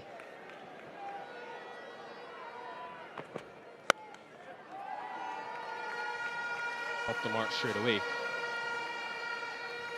I wonder if this model can work for the South Africans, where they've got both Norkia and Kutsia into the same 11. That first delivery, 148, and this is why Rob Walters went for someone like a Norkia over someone like Lungi Ngidi or Nandre Berger. He mentioned he wants guys with the ability to bowl 150 kilometers per hour. He's got 2. And filter in Marco Jansen, filter in Kagiso Rabada.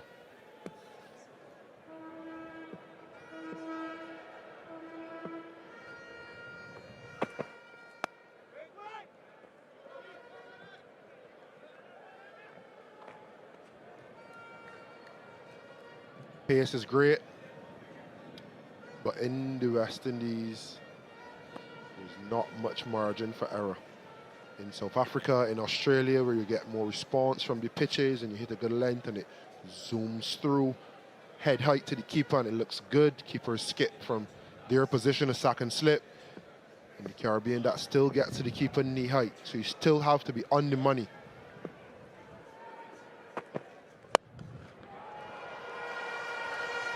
will slowly get to the boundary, but will be a relief for Johnson Charles to see that.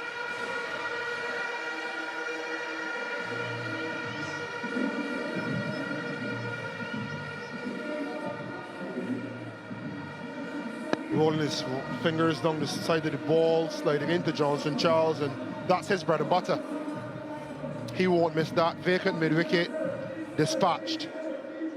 Not with the power that we're accustomed to from Johnson Charles, but a boundary nonetheless, and he's away. Extra field of the leg side, so deep backward square, deep mid-wicket. Almost at a cow corner position.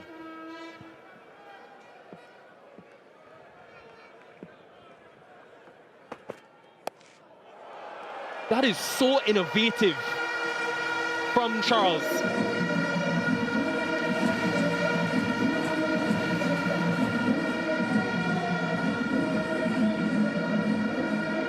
Classy from Charles. Into the body. 145 k's per hour. And I'll just lean back and essay it over short third. Beautiful. More thinking to be done now because it's gone pace off, went for 4, went pace on. Charles was better.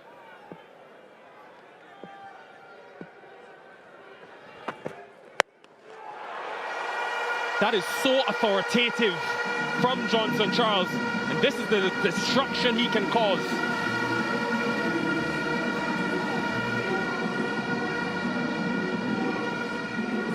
Slapped off the front foot. Bang! Stand and deliver. As fast as it comes, as fast as it goes. And I think, as I said for Shamar Joseph, I'd say for Anric Nortia, just bowl a good line and length. Stumps prevented him from another boundary. Would have been 4 in a row, but 13 from the first.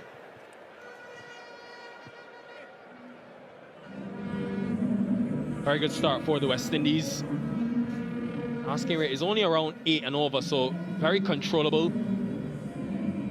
Yesterday, Bjorn 14 was very economical in the power play. Bowled 2 overs, conceded just 4 runs, and picked up the wicket of Charles.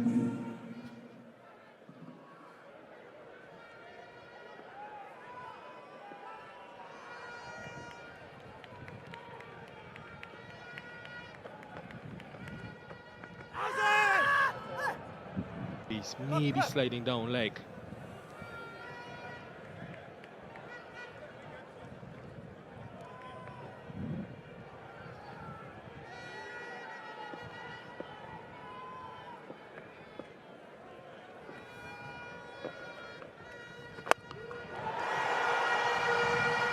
Brandon King, he has been in some form at Sabina.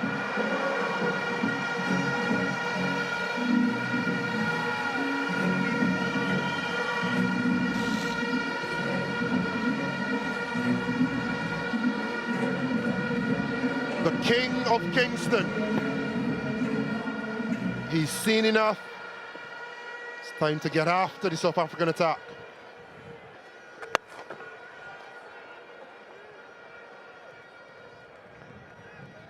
I think that was taken in the crowd, Carlos.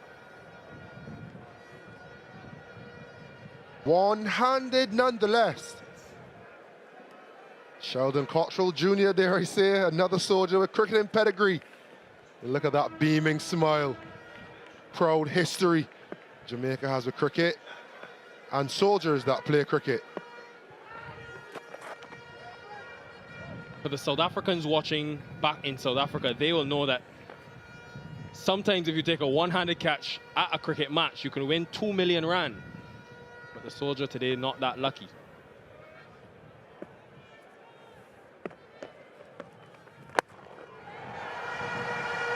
Very good, really good. This is a really good start by the West Indies.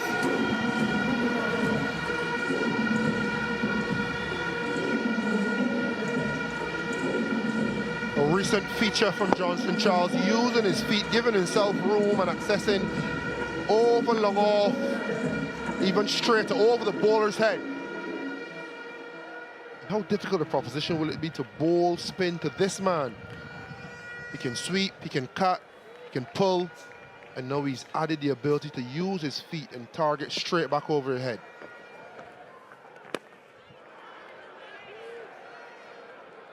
$26 for none.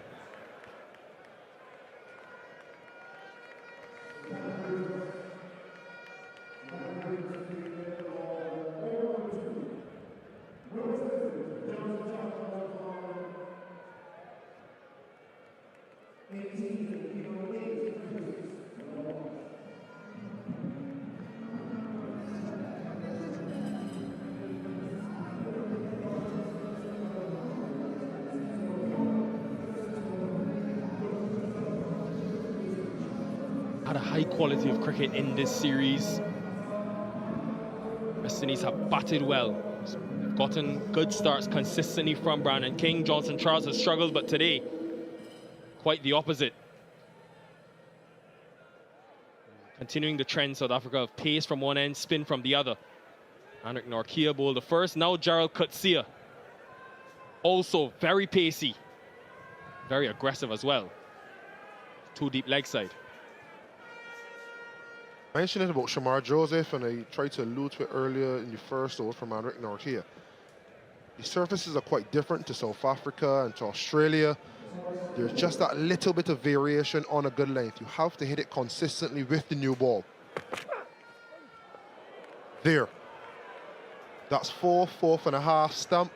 If you had to put another set of 3, and you want to be off stump, or there, 4th stump, on a good length. And that's the variation we spoke about. How can you, with the new ball, now and throughout this World Cup, be very consistent, challenge the techniques of the opening batters on a consistent basis?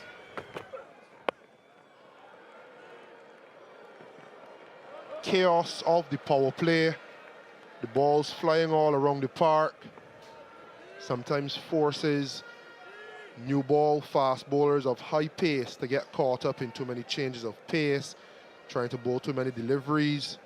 In the Caribbean, it benefits you to hit a good length consistently. Your skill with a little bit of lateral movement, whether it be swing or seam, aids your cause, but your consistency gets you success. This is mesmerizing batting from Johnson Charles.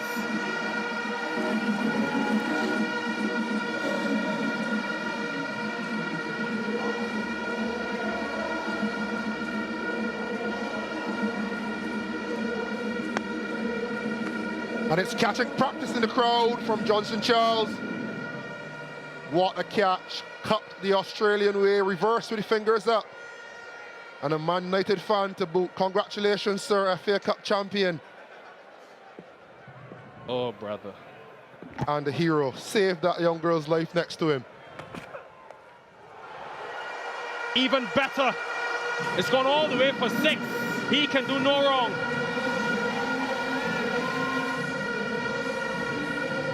The awareness and execution from the West Indies batters in this series has been elite. Full delivery, hammered over long on for 6. We know what will come next. The length will be dragged back. Johnson Charles knew it as well, and this was his response. Get inside the line, use the high pace, 145 Ks, and help it over the boundary for another 6. So often champion the brute force of the West Indies batters in this series. I've also seen some calculated thinking and execution to boot, and there's now a change in field.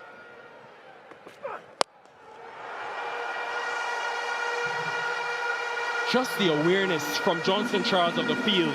It is ingenious. And this is why he's been brought back into the West Indies exactly for these starts. 3 6s in a row. Too full and dispatched. For any young player watching, the feature of Johnson Charles for me is how steady he is at the crease. Level eyes and head, not much movement, just really waiting to react and pounce on anything off pace or off line. top class. Even that gets to the boundary. We're seeing it all from Charles today. 23 off Coetzee first, 49 for none.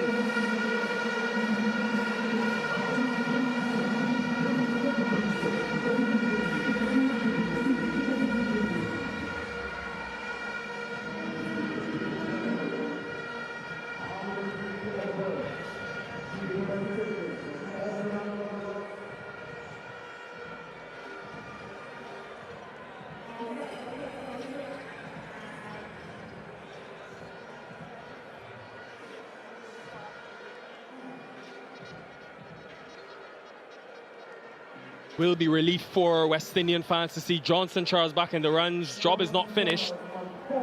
But in his last 8 innings since he scored 100 against South Africa, he averaged just 14. Today, though, when they went short, he pulled. When they went full, he drove. And just look at that. Icing on the cake to end it all. Class. It's forced Rassie van der Dussen to think. Haven't seen a lot of Hayden Mulder with ball in hand. Here he is, though, from the Michael holding in.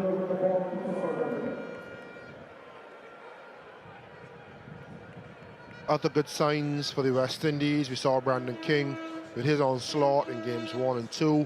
Johnson Charles has picked up the mantle now, and it's nice to see how they're dovetailing. When one goes, one stays. But they both have nice, solid intent, positive intent.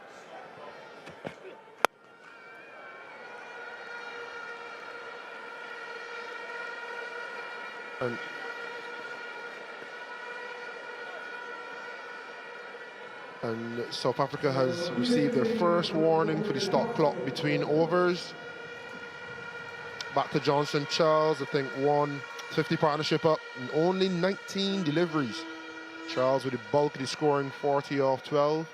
Just having a conversation with him about his couple lean games. It was so pleasing to hear that he backed his intent. Manipulation of the field. That's what this innings has been. Brilliant.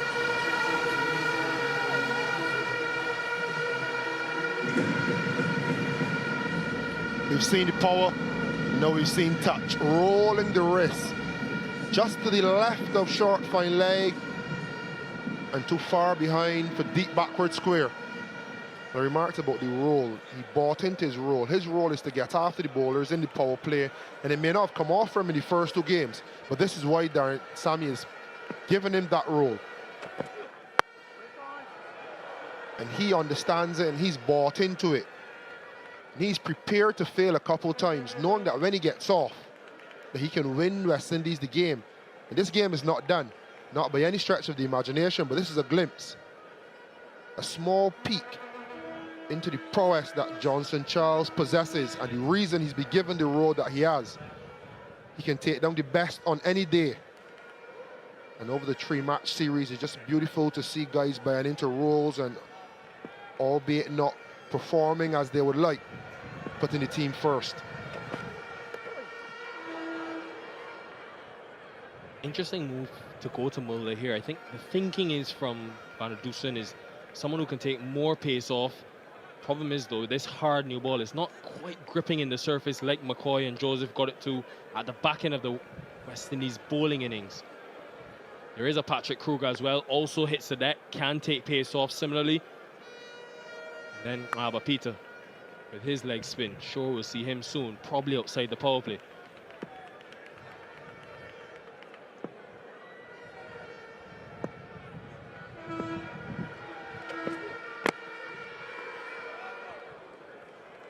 Good comeback this. 3 dots. Great comeback. Stifled the flow. That doesn't look too good. Clinton McCoy grimacing.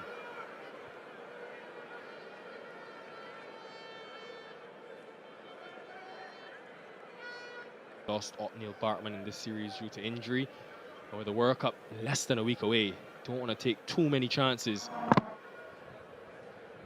Just had to change direction suddenly. I think he's okay. Just fine enough. Again, presence of mind presence of where these fielders are positioned. 58 without loss after 4.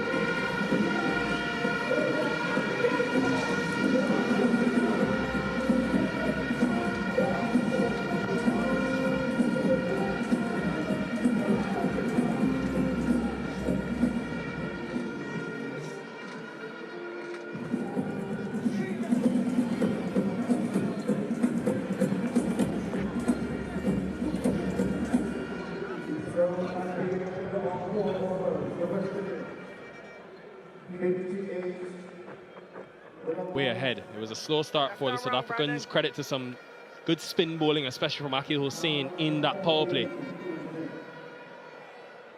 Change of ends for Bjorn, 14. First over went for 13.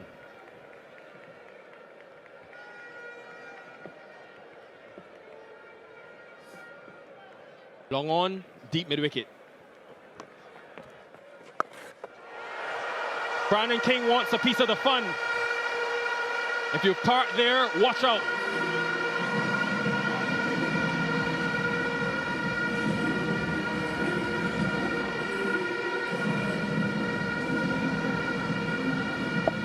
Sublime hitting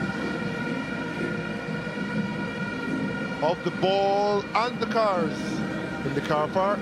That's taken him, as we speak, to the leading run scorer in the series thus far.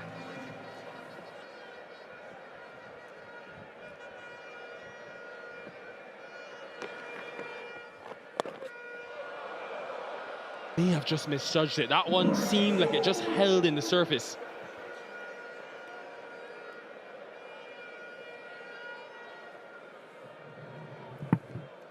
Little puff of dust. Deceiving Brandon King off the wicket.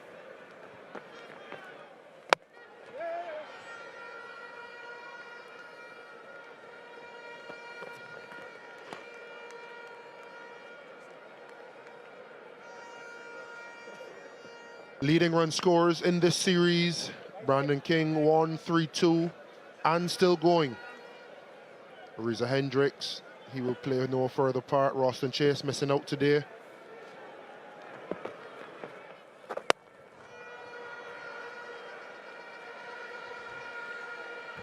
Johnson Charles is on 49, Carlos.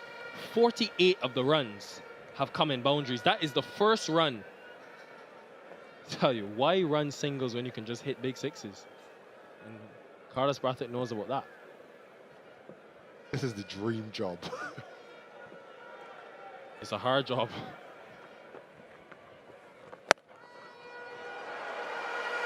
So classy. So classy, Brandon King in this series.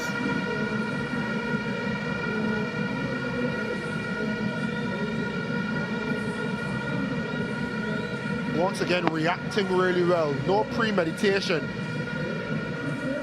Just waiting very, very long and picking the gap. Precision. We saw it early in the over. The ability to react with bat in hand and not premeditate. It was down the leg, so he slapped it for 6. And last ball, he rocked back and cut it for 4. Brilliant batting from Brandon King. What a start for the West Indies. 70 without loss after 5. Fuck!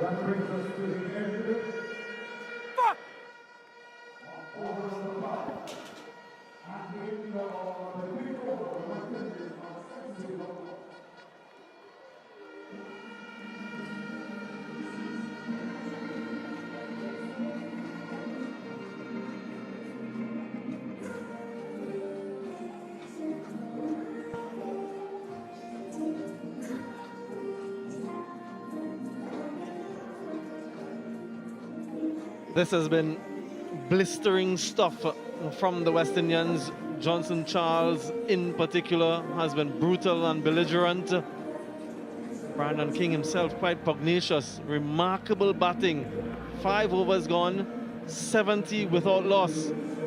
94 needed from 90 deliveries. Nokia continues to be expensive, continues to be a worry for the South Africans. Switches ends.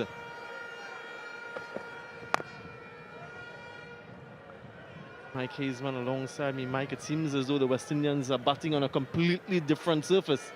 Yeah, but listen, don't get ahead of yourself, please, Samuel. I mean, yesterday South Africa got 100 with 8 overs. So, I mean, that was a far more impressive performance. Yes, they did lose. I mean, that's perhaps part of the bigger picture as well. But, no, they've been brilliant. They really have been brilliant. I've been so impressed with Brandon King in particular. And nicely, Johnson Charles scored some runs. I mean, I think of those 22 runs we scored in that third over, himself, how dynamic he is. Well fielded, but they will still go for 4. It brings up a much-needed half-century for Johnson Charles. He's been struggling of late and desperate for runs. And what a way to get to that half-century. And you can see the genuine joy from his teammates. Remarkable batting. Yeah, that tells a story. When your teammates get so excited for you, they realise the struggles he's been through. And when you're a player like Johnson Charles, you can play these sort of shots. I mean, what was that speed? 140, okay, well, that was rat power for Nokia. But, I mean, he is a breathtaking batsman. And you have a situation in the shorter form, and he scores boundaries like this. We're still in the power play, and he's just pounding all over the place. He doesn't have to bat much longer for this to be a one-sided game from here. 145 clicks. Cross to the leg side and drilled straight down the ground. 4 6s and 8 4s in this knock so far. Prior to this game, Mike, the last 10 innings from Johnson Charles, his average of 12, a strike rate of 120, 6 single-digit scores. Played away through the offside. He's showing his full range, his full repertoire. This is brilliant batting. Strike rate of 277 now from Johnson Charles. Just quietly, he's got 61. The partnership 82 off 34. This is absolutely spectacular from Charles. He's a wonderful, wonderful cricketer when he's playing like this. This King Charles partnership is really royalty out in the middle. I see what you did there. Been saving that up, haven't you?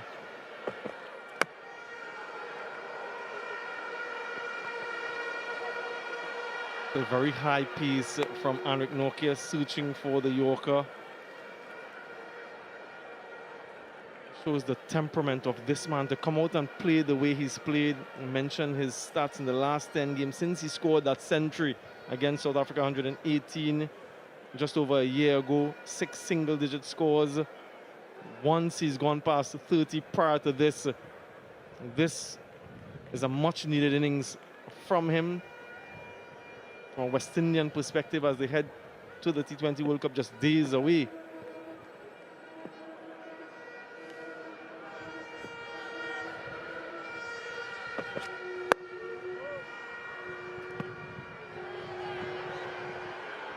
Immediately apologizes. Good sportsmanship from Anrik Nokia. A red dot delivery.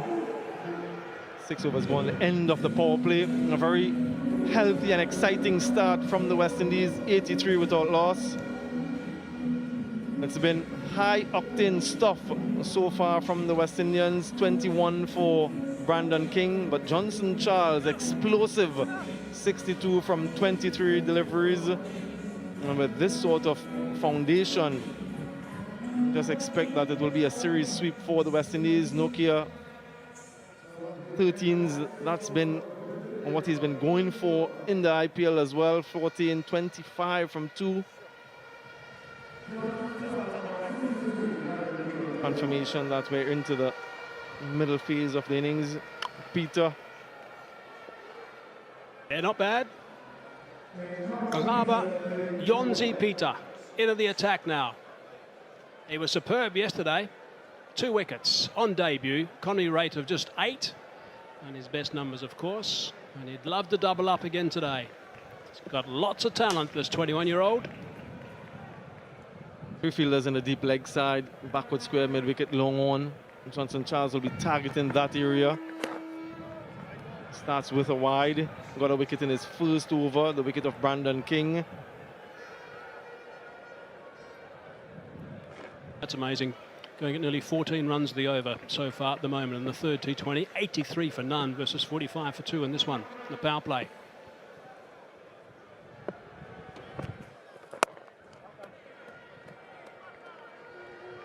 A huge disparity in power play scores from the two teams. Not only did the West Indians pick up wicket, they were quite restrictive. And then when they batted, that tells the story. They've dominated this phase throughout the series. And that's why they have that unassailable 2-0 lead.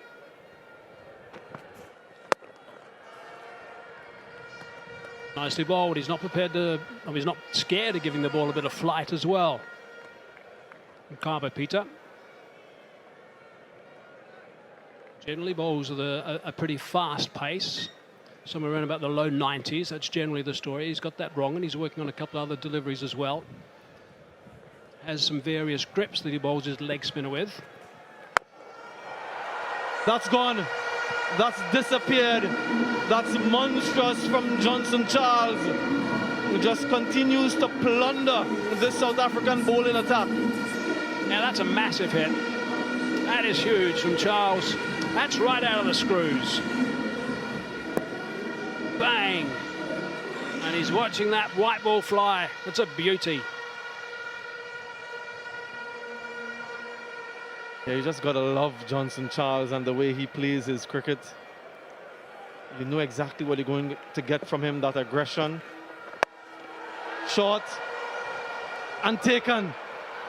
Just as he did in the second game on debut, after being struck for a 6, picked up a wicket with the very next delivery.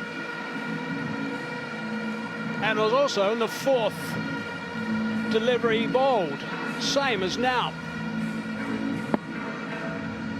Wide the first ball, then the 4th ball, picks up the wicket. So he's got another scalp after the 6. Again, Russie goes to him straight away. But it's the end of a wonderful knock. Terrific, sparkling stuff from Johnson's Charles. That's just dynamic. 69 off 26. What a start. 92 for 1.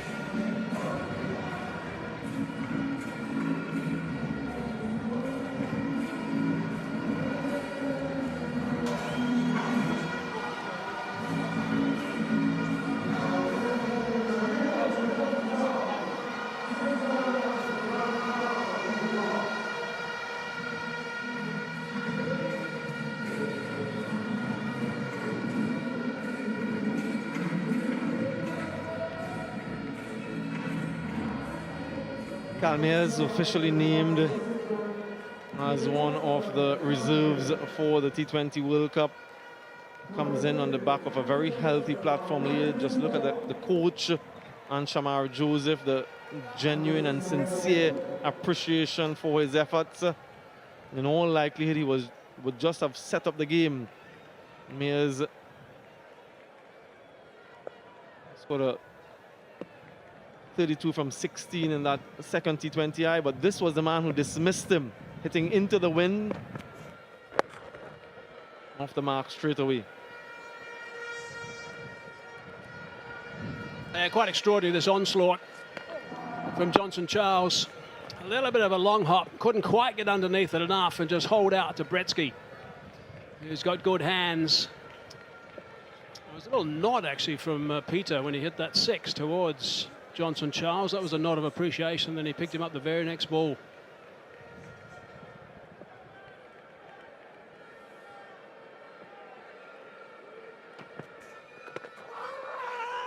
Just be sliding down the leg side, an innings from Johnson Charles of 69 with just the 3 singles. 7 overs gone, 93 for 1. South Africa won the toss earlier this afternoon, decided to take full strike, 163 for 7, Rassie van der Dussen. Well, a recovery after they were 50 for 4 to get them to that score, and West Indies in reply. A very explosive start, 93 for 1, 7 overs. De Kruger, the man on debut, in for his first bowl in T20Is. See what Patrick Kruger has got. He's got a habit of picking up wickets. That's what I saw him do in the SA20 when he bowled. Comes into the attack at crucial times often. It's not easy to bowl in these sort of situations when obviously there's a lot of runs on the board at the start. And the only way South Africa can stay in this game right now is picking up a cluster of wickets. In the series, it'll be historic for the West Indies if they win this series 3-0. It'll be the first time they've done that against South Africa. Freddie Kruger's got that knack of picking up sticks. Yeah, that fielder was positioned there. The ball didn't go too far to his left, but it was hit with such ferocity that it still went for 4. That is Brandon King at his very best. Great power, great timing. He's hitting the ball so sweetly at the moment, Brandon King. He was prepared to take a back seat while Charles was flying. He might just take the lead a bit now, though Mayers might want to join him also.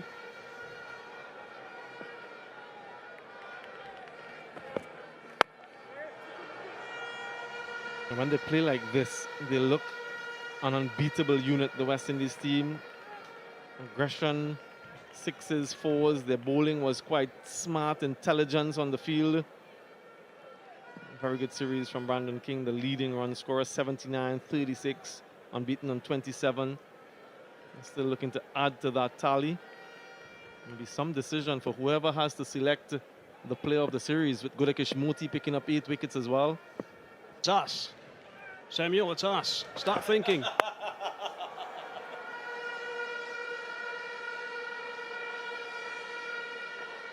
Also want to say many congratulations to the West Indians and the IPL team, Kolkata Knight Riders, who emerged victorious today.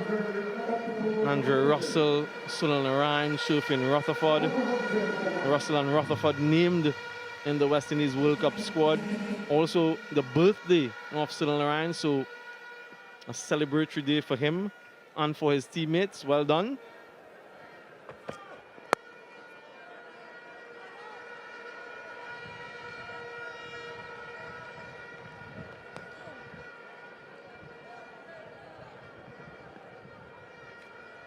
Much maligned Sunrisers side. The batting stakes, they were brilliant. They were breathtaking at times. And the IPL just couldn't fire today. Some good bowling, some movement. Wickets early. A couple of South Africans not for the first time on the losing team today. Steady.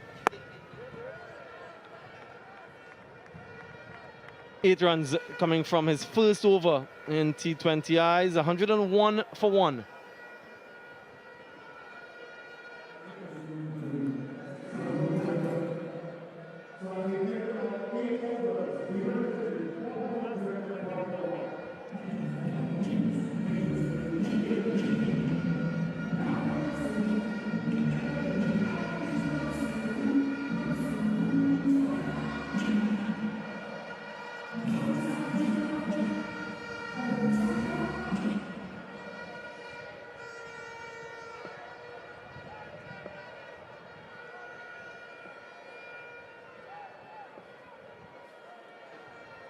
Peter continues. Down the ground, all the way for 6. And that's what he was trying to do yesterday. Latches on to this one. Greets him first delivery in this over with the maximum. And just look at the effortless way he does this. He's such a wonderful striker of the ball. There's no overhitting. Total control. Straight down the ground. 72 yards to the boundary. That's probably gone 82 meters, I should say. It's probably gone 82 meters in the end. It's a different Brandon King we've seen in this series with his strike rate, his controlled aggression. Usually takes his time and then gets a groove on. But he's gone from virtually ball one throughout the series. I'd much rather see him playing like this, 35 from 20, along with Johnson Charles. They can replicate this type of form in the T20 World Cup. It'll be a force to reckon with. Yep. And there's a real challenge right now for Peter. He's got to try and keep these two guys quiet, which is really tough. These are two wonderful strikers of the ball. Let's concentrate a little bit on what he's going to try and do, the youngster.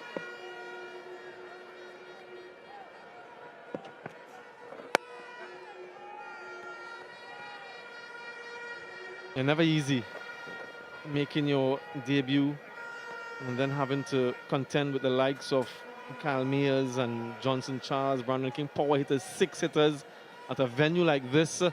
He's bowling from the end. Oh, no. No. That's what he can ill afford. As a spinner, you don't want to do that. That's cardinal. A free hit for Brandon King. Doesn't necessarily need one to take the bowling on, but this is a gift. Being quite hospitable, Peter. Can change the field. Has done just a little bit. Will he capitalize? Yes, he does. Reached for it, Brandon King, and still gets it close enough to the middle of the bat for another 6. It was a free hit, and he reaped the benefits. Yeah, it wasn't right out of the screws, this one, but it was very well struck. Big reach forward with that front dog, and hit it fairly flat in the end. Good power. You're very familiar with the conditions here, and he'll know that he'll be hitting with the wind. Know the pitch quite well. First series as captain for the West Indies team in front of his home fans. He's spoken in an interview in the lead into this series about playing in Jamaica. Not often have they gotten to play at home in the past, but he's made every use of this opportunity.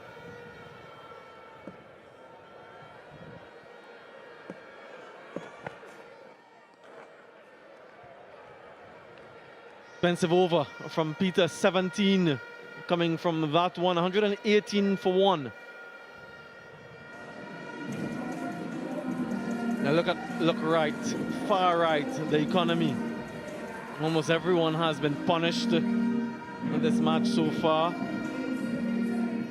Who can Rassie van der Dussen turn to? Well, he's turned to Reza Hendricks for his off spin. This should be at least 2. Yeah, half stop from the skipper, van der Dussen in the cover region.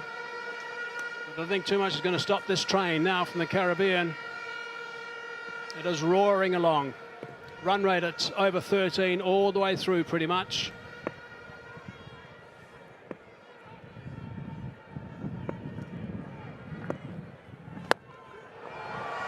What a shot. Glorious, absolutely glorious. From Kyle Mears, targeting the side screen, just hurt marginally.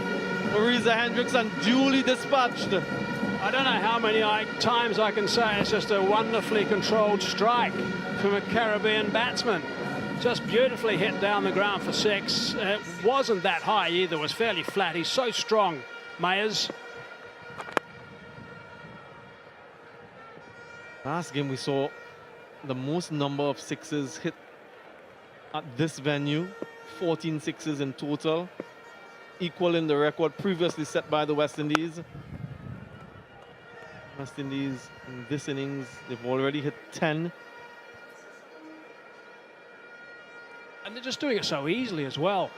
It's one of the great things about the players in the Caribbean. They're power hitters. When they're on form and the track's suiting them, the bowler's suiting them, they just launch and they can hit the ball a long, long way. They've always been able to do that.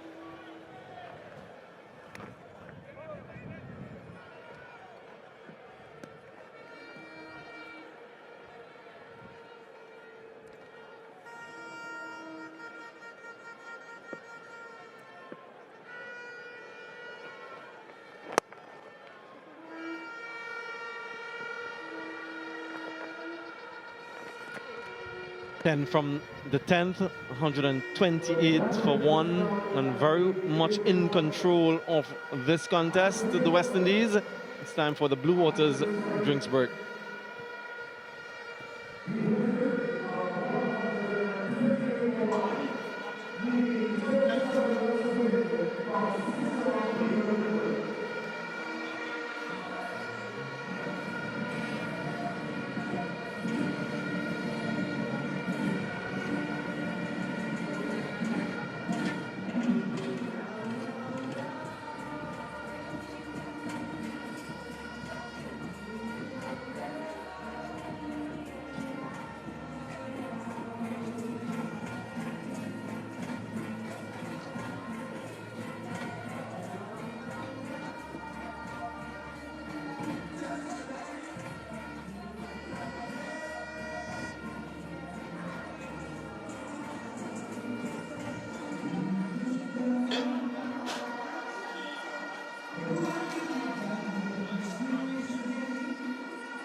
A dominant display of batting from the West Indies in pursuit of a 3-0 series win.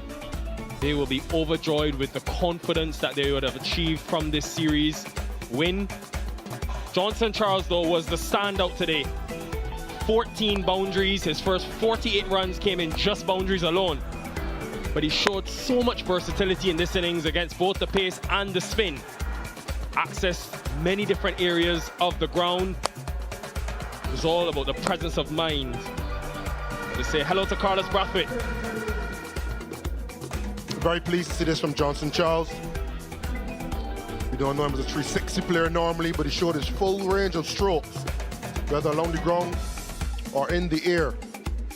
22% in the fine leg, 40%, that's where we know down long on, Johnson Charles area. Really clinical down the ground.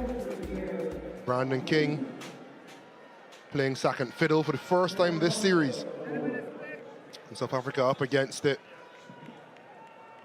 The lady's clearing her throat.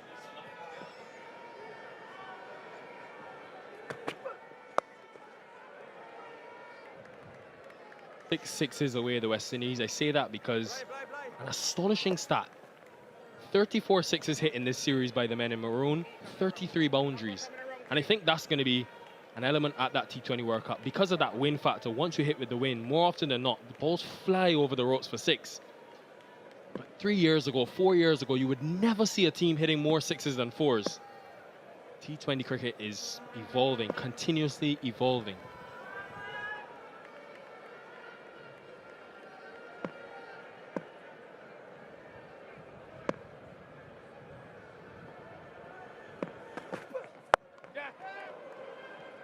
Pacey short delivery.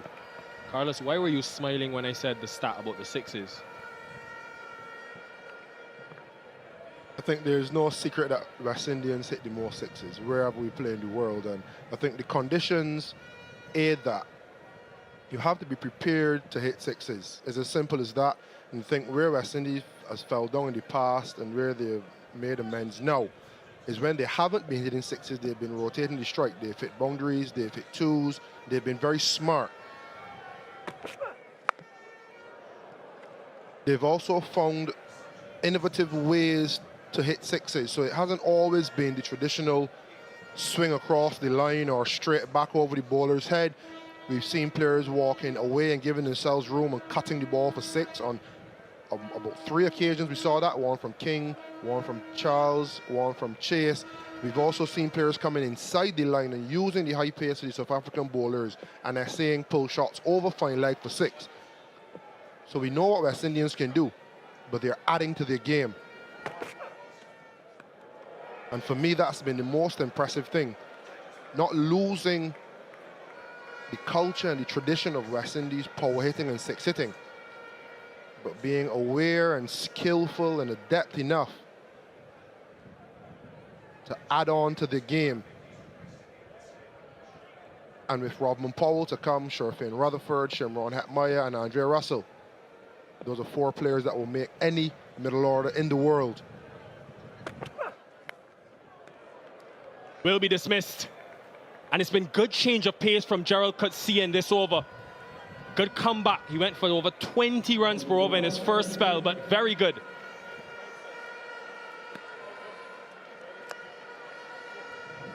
Pace off, and it's the bounces done. Brandon King this time around. A lot higher than he would have expected. Coetzee really dragging down on the ball, getting it to really bounce up off the grassy area on the pitch. Brandon King goes 44, West Indies 1, 3-0 for 2.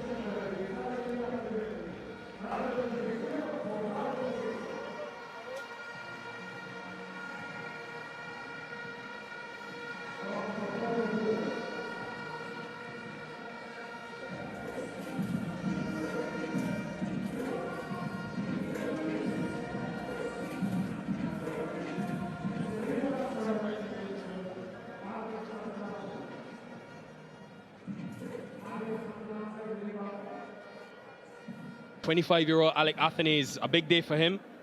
From Dominica, of course. He's already made his Test and One-Day international debut, but very new into T20 cricket. Had a decent CPL season. middle of last year. But he's already got 2 half-centuries in his one international career in 10 games. Showed a lot of promise so far. Huge opportunity to get these winning runs and finish unbeaten. 2 left-handers at the crease. What a ball to get first up. Very good from Kutsia. 2 runs and a wicket. 130 for 2. Good comeback from Kutsia, Carlos. Yeah, commitment to hitting length, mid-on and mid-off are up. You see that cross seam trying to not give anything away. But then on the last second, just rolling his fingers down the side of the seam. So Brandon King will be seeing cross seam and not sure if he'll come down at 148 or 125 as it did. And because he rolled his fingers down the side of the seam as well, it allowed the ball to bounce a little bit more, and the bounce did for Brandon King on that occasion. Maybe a little too late. 34 needed off 54 deliveries. Missed opportunity. Mears missed it. The Kock did as well. Byes given.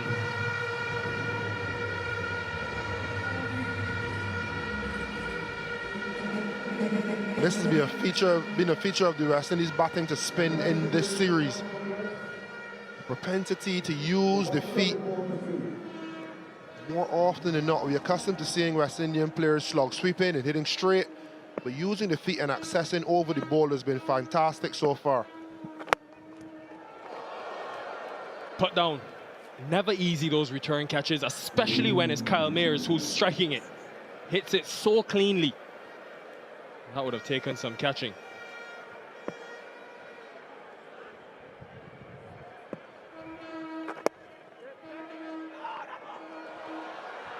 All happening in this over, all happening.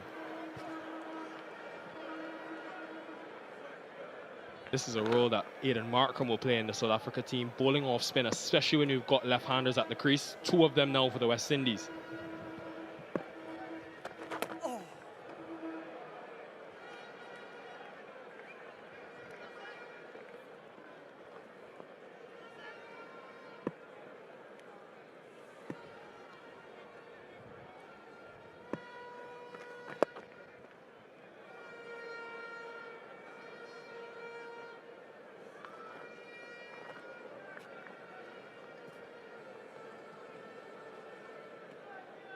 Good set, good feet from Mirza Hendricks. Just too much power. Didn't quite have it in his hands, so when he landed, the force of the forearm hitting the ground forced the ball to drop out. Good attempt. And would have been a brilliant catch had he held on to it. Almost set up for a reverse there. Athanaze plays a lot of those reverse and conventional sweeps.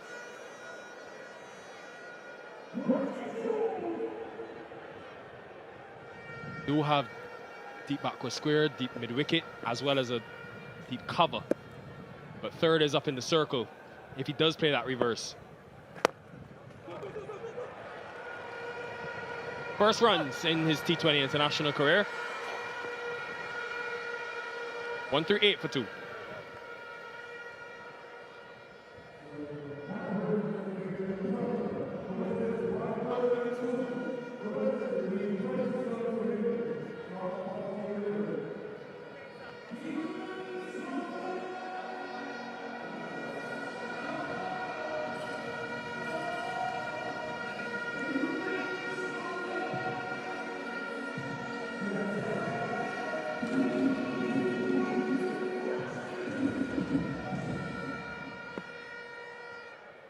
Mears has been in the runs in this series. Touch slower today, but just 3 runs and over required. So doing the right thing, playing it safe, steering the West Indies home. Kutsia starts with a wide, and they'll get another run.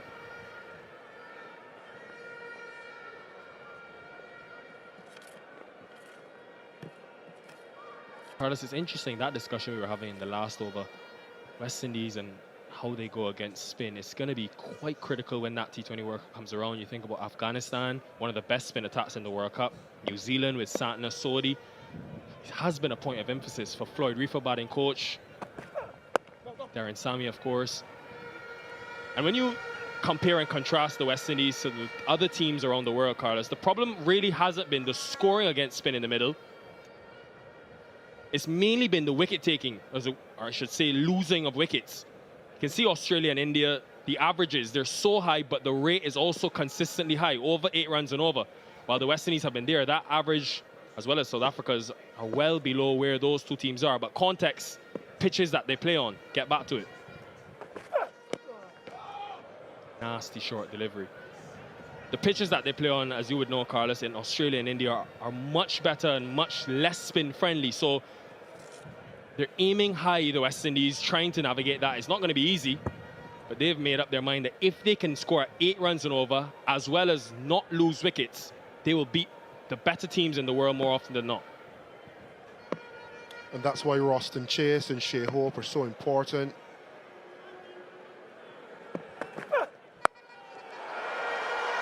Clean, very clean, and taken again. It's the 3rd crowd catch. What are they serving at Sabina?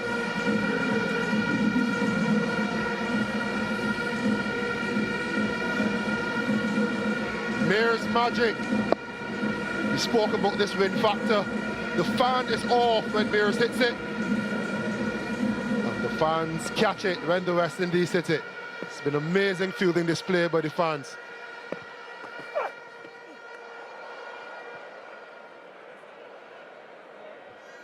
I love this battle. Coetzee and Mears. Mears won't back down. And Quinton de Kock, he struggled with that back injury when he changed position. I think it was Anrik Norkia bowling early in the innings. This is not a good sign for South African fans. And he stretched up. We saw him with the wide early in the over, ball bouncing, and he's not moving well.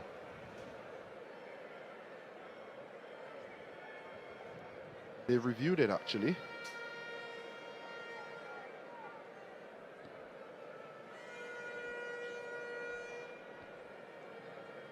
Okay. An ultra edge.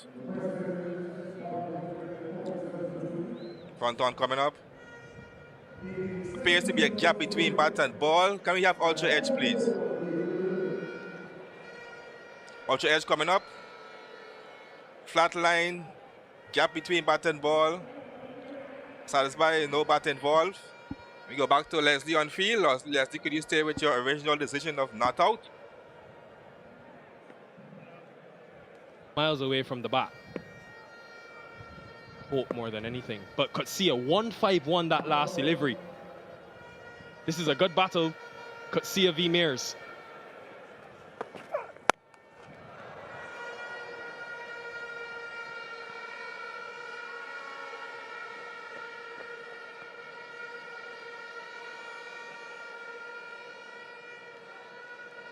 Yeah, Carlos, I think they'll take the signs, the West Indies. Rotation in the middle, the prominence of King and Charles, and then they'll welcome a Russell. We saw Shepherd yesterday hit a few. They're trending in the right direction, this team. Big question is the bowling. Can they get it right? Less than a week away, folks. Can't wait.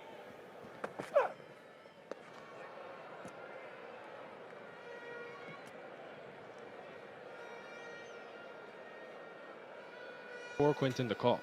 He's been everywhere today.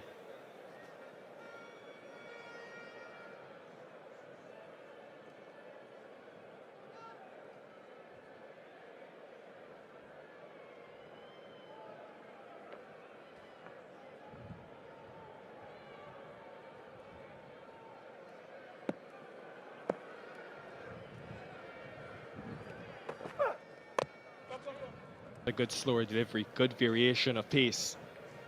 150 for 2.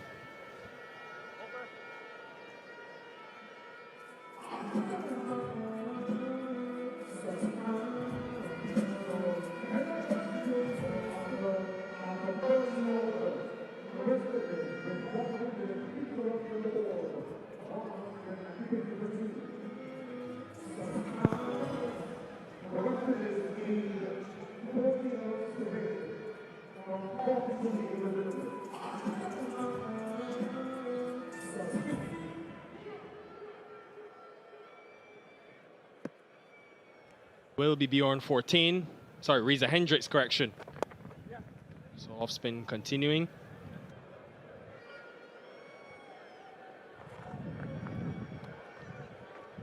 Carlos, with that T20 World Cup, I want to talk to the West Indian fans, both here in the stadium and those watching at home. They'll be watching. They love their cricket in this region.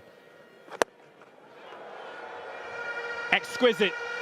But he has so much power, Kyle Mears, that it goes all the way for 6. This is going to be done in a hurry.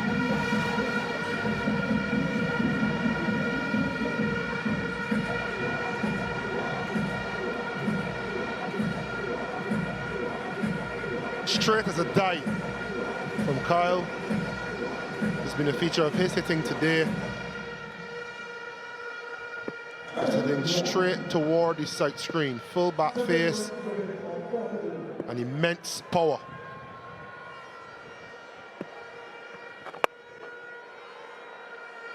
I just hope, Carlos, that the fans in the Caribbean don't underestimate their importance at this T20 World Cup. We've talked so much about the performances on the field, but the fans in the Caribbean have a role to play. At every venue that the West Indies go to in this tournament, you will know more than many what that difference it can make when you have that support behind you. And the fans at Sabina Park have been brilliant in this series. Yeah, the cliche 12th man sometimes is overused, but I think with the performances on the field in T20 cricket recently for the West Indies, you're looking for the crowd to be that 12th man and to abuse that cliche. I think the fans can get this team over the line, especially with ball in hand, get them through tough periods, but more often than not, the skill on the field will bring the energy from the fans off it. That will be it. It's victory for the West Indies, who take the series 3-0. The batting has been dominant, and they have dominated the South Africans. It's the first time that they've won 3-0 against South Africa in a T20 international series. And what confidence this will be going into a very important home T20 World Cup.